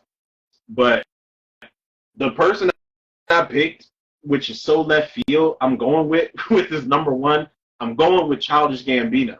I'm going with underrated. If we're talking bars, I'm going Childish Gambino with my number one. And it took me a while to pull this one out. But when I did, I'm like, it makes sense. Because he's another one of those dudes, like, he's not where Mos Def is at, but he's another one of those dudes that he'll give you bars. He's not a gangster, none of that shit, but he'll give you bars where he know to stay in his lane. Like, he's a self-proclaimed geek, and he applies all of that shit and puts it in his rhymes. So much so that, like, somebody like me, I'm going to listen to it. You know how Captain America in the first Avengers, he's like, I understood that reference. Like, that's me listening to so many fucking Childish Gambino bars. He raps, this motherfucker sings, does hooks, songwrites, and all that shit. Another thing that I didn't even know he rapped. Like, it wasn't until I watched season 1 of Atlanta, they were like, yeah, oh, the rapper dude from Community? I was like, huh? Never saw Community at that time either. So I was like, let me go back and see what's what. So one of the first joints I watched was this dude was rapping on Sway. He was on there with Sway, Heather B, and I can't remember the other chick's name. We'll never get her on the show because I couldn't remember her fucking name just now. Talking about Heather B? No, talking about Heather B, Sway, and what's the other girl's name? Heather B is Sway, and it's another chick on that show. I can't remember. Oh, that does. Yeah, I know who you're talking about. Yeah, I don't remember her name off top, but I know who you're talking about. Yeah. She does the news. She does the news report. She does like Angela Yee. What Angela Yee? Her.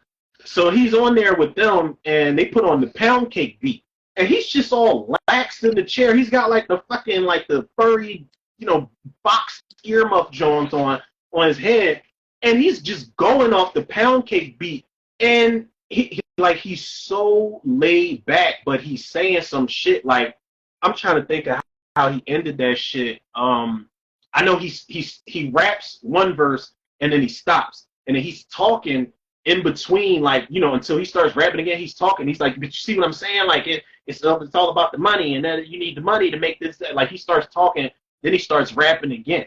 Like, he starts rapping again, and then he just casually kills it. Like, the calico inside the handbag, I'm keeping the cat. And he said, I'm deepening.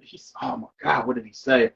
Oh, calico inside the handbag, I'm keeping the cat. And something like I'm deepening rap, and it's deeper than rap. He snapped on that joint, and he doesn't break a sweat, like, at all. Never breaks a sweat, never misses a beat. But when he wants to snap on something, I can't remember the name of what's the name of this fucking song? I know the song, I think the video was him in the woods, and it's like a fire or some shit. I don't remember if it's a tree on fire or some shit. I can't remember, but he snapped at will whenever he wants to. And he's the type of dude, he can rap and sing his own fucking hook. Like, this dude's a renaissance man. He does everything on the song. And I feel like people kind of, I feel like they starting to show him respect, especially more so for like, this is America. And I don't know what you really classify that as, if it's like rap or if he created his own genre. But I feel like people showing him more love, more so for like his R&B. But I feel like a lot of people don't respect his bars. They look at him like, oh, he's that guy who was in The Lion King and he wears weird shit at the red carpet. He's a weird guy. No, those be the motherfuckers with the bars and the tuck that you got to watch out for. So that is, not to mention, I feel like I'm using this as a segue that we need to get Childish Gambino, a.k.a. Donald Glover, on the show at some point so he can put us in Atlanta season. I mean, god damn it, they done canceled the fucking, not even canceled, but the show's over. Yeah, show's I just fucked up. Maybe you'll put us in another show. Maybe you'll put us in another show. Maybe you'll put us in the community movie. Oh yeah, they are making that. I do want to see that because once I went back and watched Community, because I knew he was a part of that shit, that shit's hilarious. Yeah. That shit is so good, funny. Man. Him and his brother are writing a Lando Calrissian spinoff. Him and his brother, I said, just when I thought I was all Star Wars out, I can give this. Because I like when he was Lando in that Solo movie. He's decent. Yeah, but Gambino is part of that movie. You ain't like it? I don't like the guy they had playing Han. Like that's just the guy lacked charisma. That motherfucker was trying to do his best Harrison Ford impression. Yeah. His best Harrison Ford impression. It was alright. I like that they showed like how him and Chewbacca met and all of that shit. I'm looking at like, well, my number one is Childish Gambino, but I'm looking at these. We got to get to some of these honorable mentions before we like wrap things up. All right, so let me go into my number one. Floor is yours. Floor is yours. Yeah, my number one is a MC that is part of one of hip hop's most infamous duels. And I gotta say, man, what you talking about? I know. Yeah? I know what you about to say. Who's that? Do we gotta say R.I.P.? Do we have to say R.I.P.? Yes, we gotta say R.I.P. I know. Prodigy. I know. Because you know what? That's a guy that doesn't get enough credit, enough respect. And I don't feel like he's brought up enough in the conversation of top five at all. Like he is in some of the conversations, but when you bring up hip hop groups, Mobb Deep is constant. But I don't feel Prodigy is someone that when they talk about solo, what Prodigy did from like on Infamous, Hell on Earth, Murder Music. You listen to Keep It Thorough. Hell on Earth is fucking crazy, man. I was a late bloomer that album too.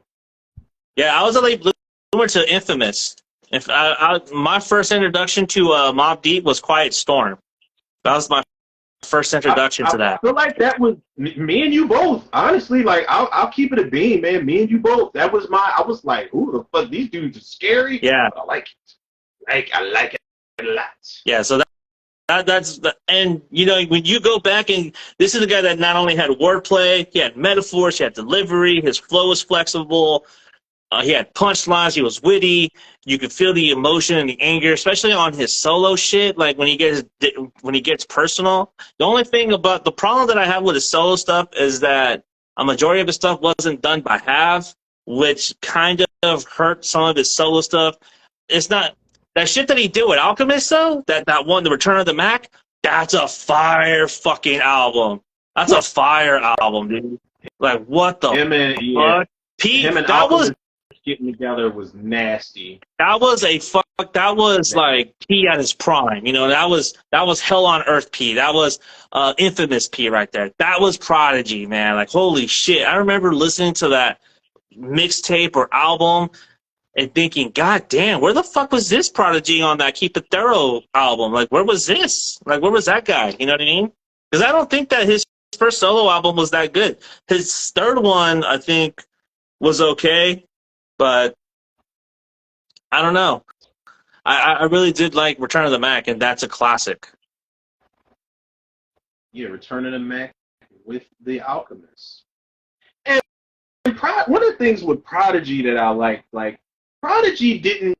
He's another one of those dudes. He didn't really have to break too much of a sweat and get too hyped with his bars. Like he was just like laid back for the most part. Like I just thought of when you said Alchemist, I thought it wasn't a lot he had to do, but when he was on that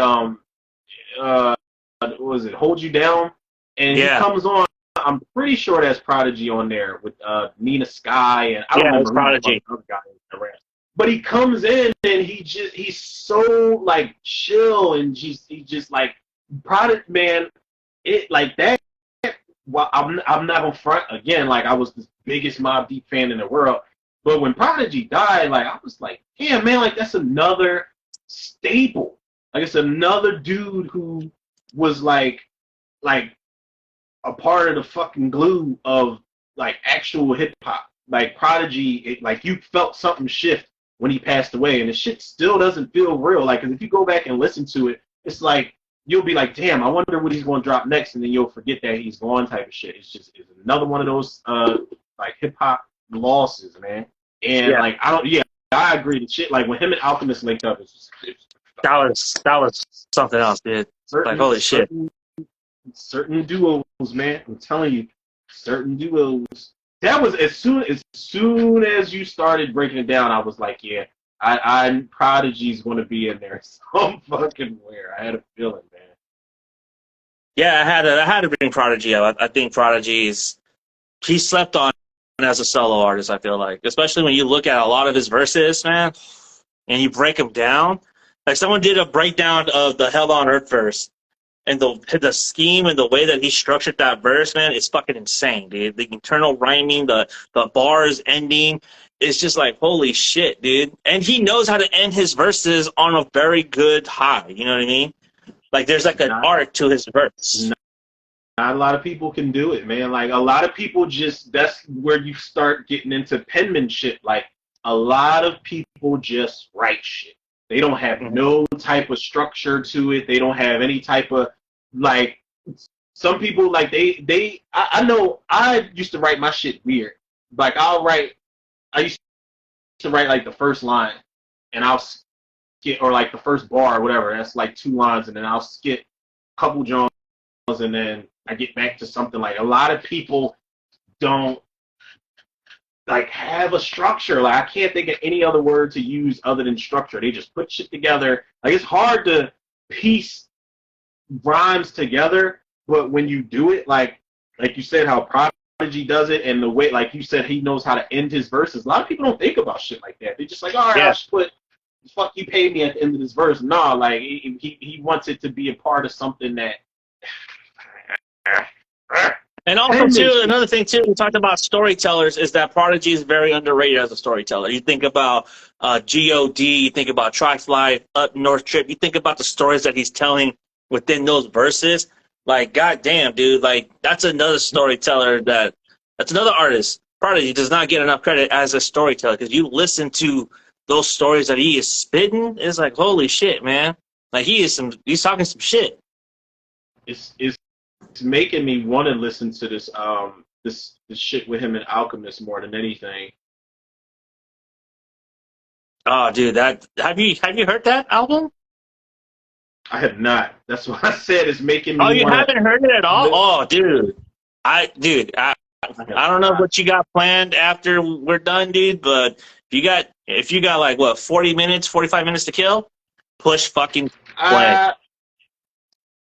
Well, it's either that or it's R.A. the Rugged Man that you put me on to. It's going to be one of the two that I bump the tonight. Rugged Man, I would definitely suggest you start with Uncommon Valor. Uncommon, yeah, because you told me, I wrote down Uncommon Valor. What is it? Gotta be what? I can't even read my own fucking handwriting right now. Afro with gotta be Afro and what you say? Dragon Fire. Dragon Fire. Yeah, but if Oncoming Valor does not do it for you, I don't think anything else will do it for you. But I do recommend you listen to that, because that one right there is not only going to show you his storytelling capabilities, it's going to showcase his penmanship, his delivery, and his flow. It does 4 things in 48 bars. So. 48 bars. I think it's 48 bars. It's not 100. That's a lot of bars. It's not 100. It's not 300. It's not 300 like Game did. Is Oh Game in my your God. honorable mentions?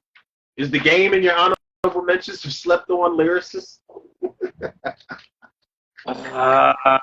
No, actually, I do want to put him on there. It's just I feel like I feel like his antics and the way that he's kind of acting about certain shit just kind of like puts me off. It's like, well, come on, dude. Like, you're just being petty at this point. You're being petty. Yeah, like, that's what you are.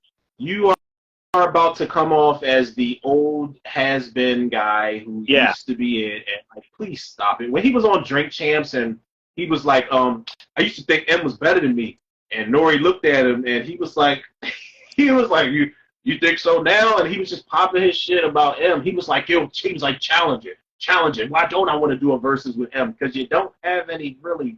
Listen, and M responded to him on his song that he dropped. Why? Like, why would he even do that? Well, he responded against Melly Mel also, which a lot of people kind of don't think was kind of right because of hip-hop's birthday is this Friday. I don't know. I don't know how I saw that shit.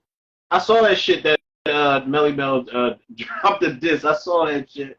And I'm like, you would think that with the anniversary coming up, that motherfuckers would be trying to unite at this point. Like, you see what the fuck we're doing right now. We're literally celebrating these lyricists, man, and like and showing love to the game and these MCs, man. And you got Melly Mel and Eminem and everybody beefing. Like, it's just fucking stupid, man. Like, if anything, these old heads, these seasoned veterans, they should be the ones like, look, we may have our differences. Like, this is Godzilla versus Kong type of shit. Yo, we got our differences. We got to put this shit aside. Now I'm Sean Connery because everything got an SH on it. You got to put this shit aside because we share a common enemy. The common enemy is these mumble rappers over here that's popping shit. Like, it's like, come on, man. You letting these fucking young boys come in and just take over. That's why I love, like when old heads drop albums, you know, like Method Man dropped something, and Nas is still dropping shit. Method Man almost made, I think I said this already, he almost made the list. Fab almost made the list, too, low-key. Fab, yeah, I can see that. Let's see, my honorable mentions would be Common. I don't think Common gets the credit he deserves. Twista, Tech 9. Tech Boy. Woo. Paul Wall. To keep up with. Who's that? Paul Wall. You like Paul Wall? Paul Wall, baby? Yeah. I feel like what's crazy is he was the best of the three to keep it a being. Like, he was. If you had to make me choose between him, Mike Jones, and Slim Thug, it's crazy because Slim Thug actually bought his album. I bought Already Platinum.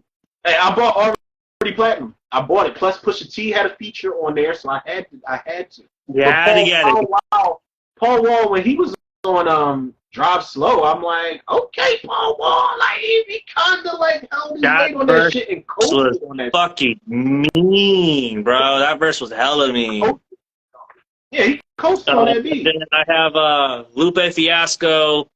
I have he Knowledge too, bro. I have Knowledge from Kids in the Hall, and and Jay Mills. Ooh, I know he was a Jay Mills fan like that, bro. Yeah, that shit he did. The mixtape he used to do with Big Mike and all that shit, I was a fucking fan, bro. My favorite freestyle of his is when he did the Uptown Anthem. I was like, holy shit, this fool went the fuck in on that. Naughty by Nature? Yeah, he freestyled on Uptown Anthem. I did not know that either. Tell me something. Shit. Listen, I used to like Jay Mills until he signed with Young Money, and again, they didn't know what. They just fucked him up. They fucked him up. They didn't know how to use him. They tried to make him. They tried to make him like be a Golden South rapper instead of a New York rapper. I was like, what the fuck is you doing? He wrote. I mean, okay, Young Money at the time had what? Gutta, Drake, Nicki Minaj. I don't even know why the fuck I said Gutta. He's terrible. Mac Main, terrible. Lil Twist, terrible. Who else was signed with? Like, it was Young Money was Drake and Nicki, not counting Lil Wayne, and they had Omarion signed for like 2 hours or something like that. But as far as rappers go, you had a rapper.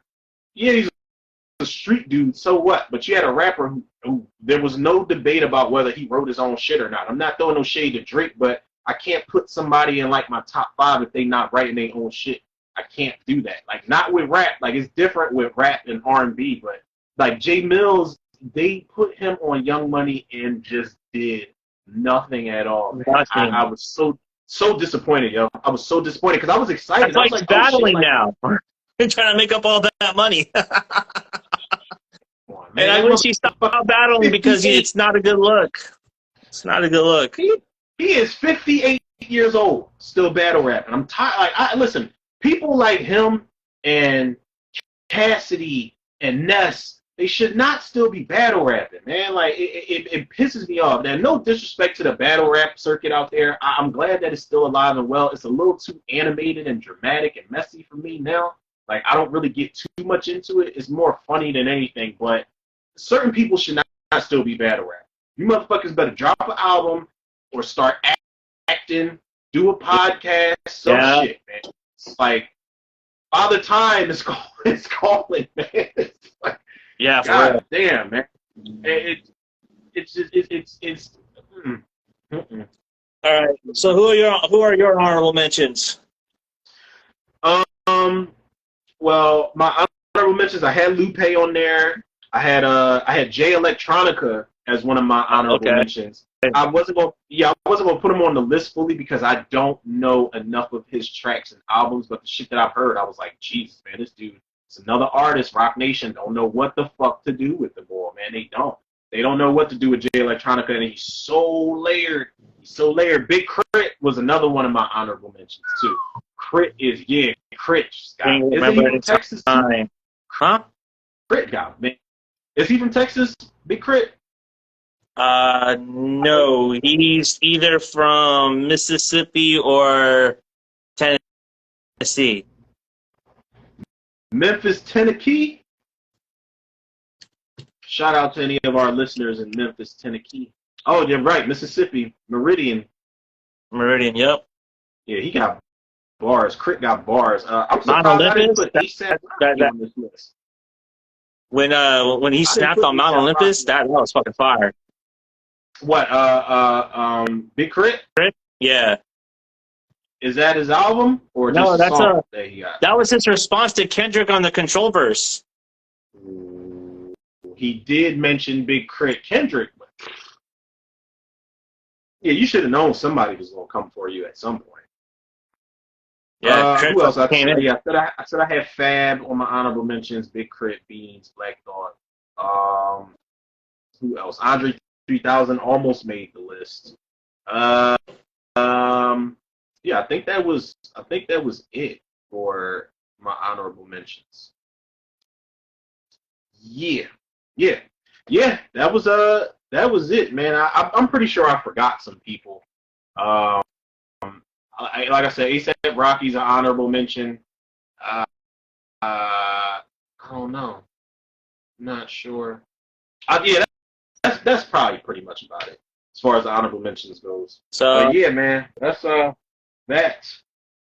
that's all I. That was our top 5 D.O.A. right there. We hope everyone enjoyed the list. And who are your guys' top 5? Who are your guys' top 5 D.O.A.? Yeah, let us know in the comments down below. Drop us a comment, a like, a sub. We would appreciate it. Please follow us on social media. I need the likes. Absolutely. I need the clout.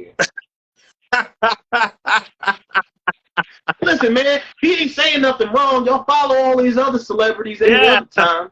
Follow somebody that we want to interact with y'all. We want to respond to the DMs, and we want to interact and respond to the comments. We ain't gonna do y'all like we ain't saying no names. Yeah. We ain't gonna do y'all like these other celebrities.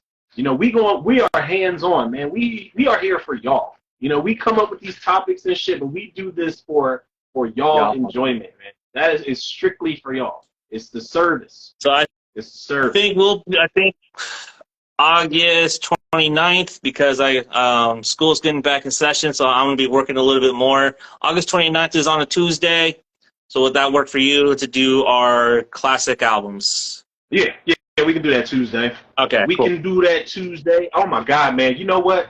While I'm listening to the shit you just told me to write down, I feel like I'm going to start this list tonight because this is going to be like this was hard, but this top 10 albums list is going to be fucking painful, man.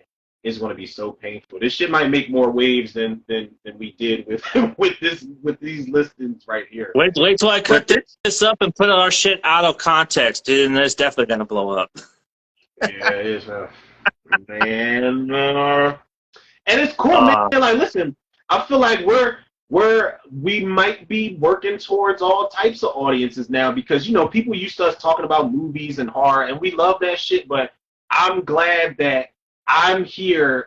Like, people, y'all gotta understand something.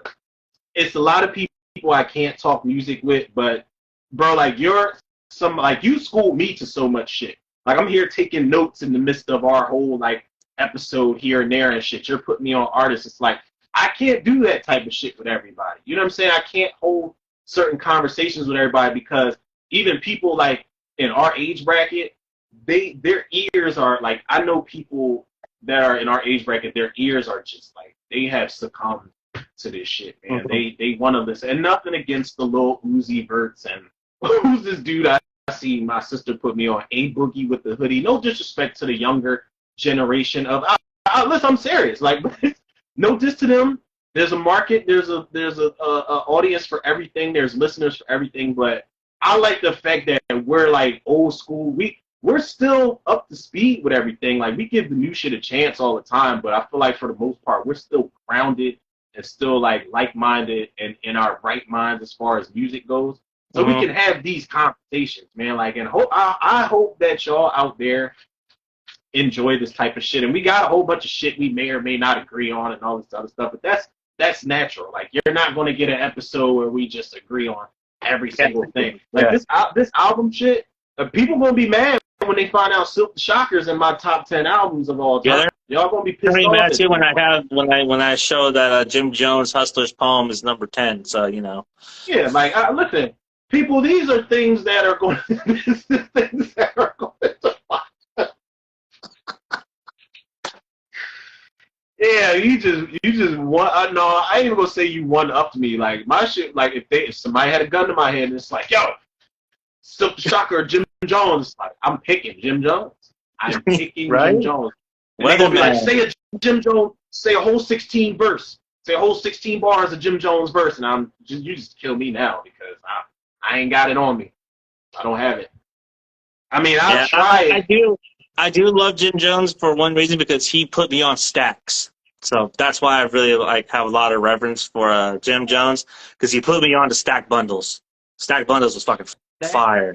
Bundles. Is that no? Stack Bundles isn't the one that's booked. It's Max B, right? That's Max B. That's the one that got locked up. Yeah. Didn't they all used to rap together or some shit like that? Yeah, they're all part of the same crew, Dipset. Stack Bundles was signed though to Jim Jones. Like, he was just like a frequent collaborator. He wasn't someone that was part of Dipset, but kind of affiliated. Kind of like how Capadonna is like Wu-Tang, but not. Like Shaheem, how he's Wu-Tang, but not. I've got the I'm trying to not have the craziest like shit-eating grin right now because I know of this guy who lives in Philly. I think he still does. I'm not even gonna put his name out there, but he swore up and down. He was telling everybody in the neighborhood how he was signed with Dipset and all this other shit. Why would you follow that story up with they dropped you from the label in a short period of time and they jumped you when you was in New York? I want to put this dude's name out there so bad. I wish my cousin was on social media so I could like chime him in and be like, yo, you remember such and such said he was signed with Dipset? I'm telling you, bro, this dude was a fucking clown. Like, we should find him and bring him on the show, and I swear I'm gonna bring it up. I will bring that shit up. Like, he got in my face one night. Like, we were all drunk as shit. We were around the way, and he was saying something about music, and he was like, yeah, man, Rome, you don't take this music seriously, man, and that's why I can't really work with you. And I was like, yeah, but Dipset dropped you after like 2 hours, and he got in my face. He was like, yo, man, I told you that was like personal, man. Why you bring that up? Why would you bring that up? It's a touchy subject. It's like, okay, you're an emotional gangster. I understand. I'm not even gonna put his name out there. We will not bring any attention to that bullshit. That motherfucker swore he was something special, man. Writes garbage hooks too and garbage bars. God damn. I ain't gonna do it. Damn. I ain't gonna do it. Oh man. I just thought I'd share that little tidbit of story, man. That reminds me of so many local rappers out here that tell stories like, yeah, I used to fuck with Bone Thugs, this and that, and I'm like, no, you didn't, fool. What the fuck out of here? No, dude, you opened for them. You weren't smoking weed with them. Fuck out of here. I mean, in their minds, that's being affiliated. Right? It's like, yo, they passed me the L, man. So no, they gave you an L. That's what it was. I wish I would be that much of a groupie, man. Like, this is one of the reasons why I try not to get starstruck at all. Like, I don't want to tell somebody. I went to school with somebody that was like, yeah, man, I was catching the train home from work one day, and I saw him. I hadn't seen him since high school, and we were both waiting on the same train, and we dapped up, and he's like, yeah, man, I was like, you still doing your music thing? Because the boy can sing. And he's like, yeah, man, I was signed to Bad Boy. I was like, for real, but you gave me the same story that any fucking Bad Boy artist would give me on the street. It's like, yeah, man, I was signed to Diddy, and, he did me dirty. The money and contract wasn't right, but I'm better off without him. I'm like, yeah, you and every other fucking act that was on Bad Boy last year. Like, he dropped everybody from the label. Danity Kane, Loon, G.O.A.T, they can all say the same shit. Like, you ain't saying nothing. And, like, I'm not even... I don't even want. Let's not go there. Let's not go there because I'm pretty sure me and you we could tell the same kind of stories about some of these local rappers out here that keep running their motherfucking mouth. So let's not go there yet. We can never get like that with the movie. Let's never get like that with the movie shit either. Like, if I'm gonna tell a story about somebody, I'll tell you like it'll be a bad story. Like, remember I told you I was supposed to interview Daniel Farrens, that wrote Halloween 6, but fuck him. I don't care. I'm burning that bridge. Fuck him, because he left me on red. Like, I'm not going to be like, yeah, man, I'm interviewing Daniel Farrens and all that. Nah, not doing all that. Not doing all that. I'm going to pop my shit because it's like, listen, I'm still, maybe I'm a little bitter about that. I'm a little bitter about that. Yes, I had my questions ready, bro. I still got the questions. I still got them.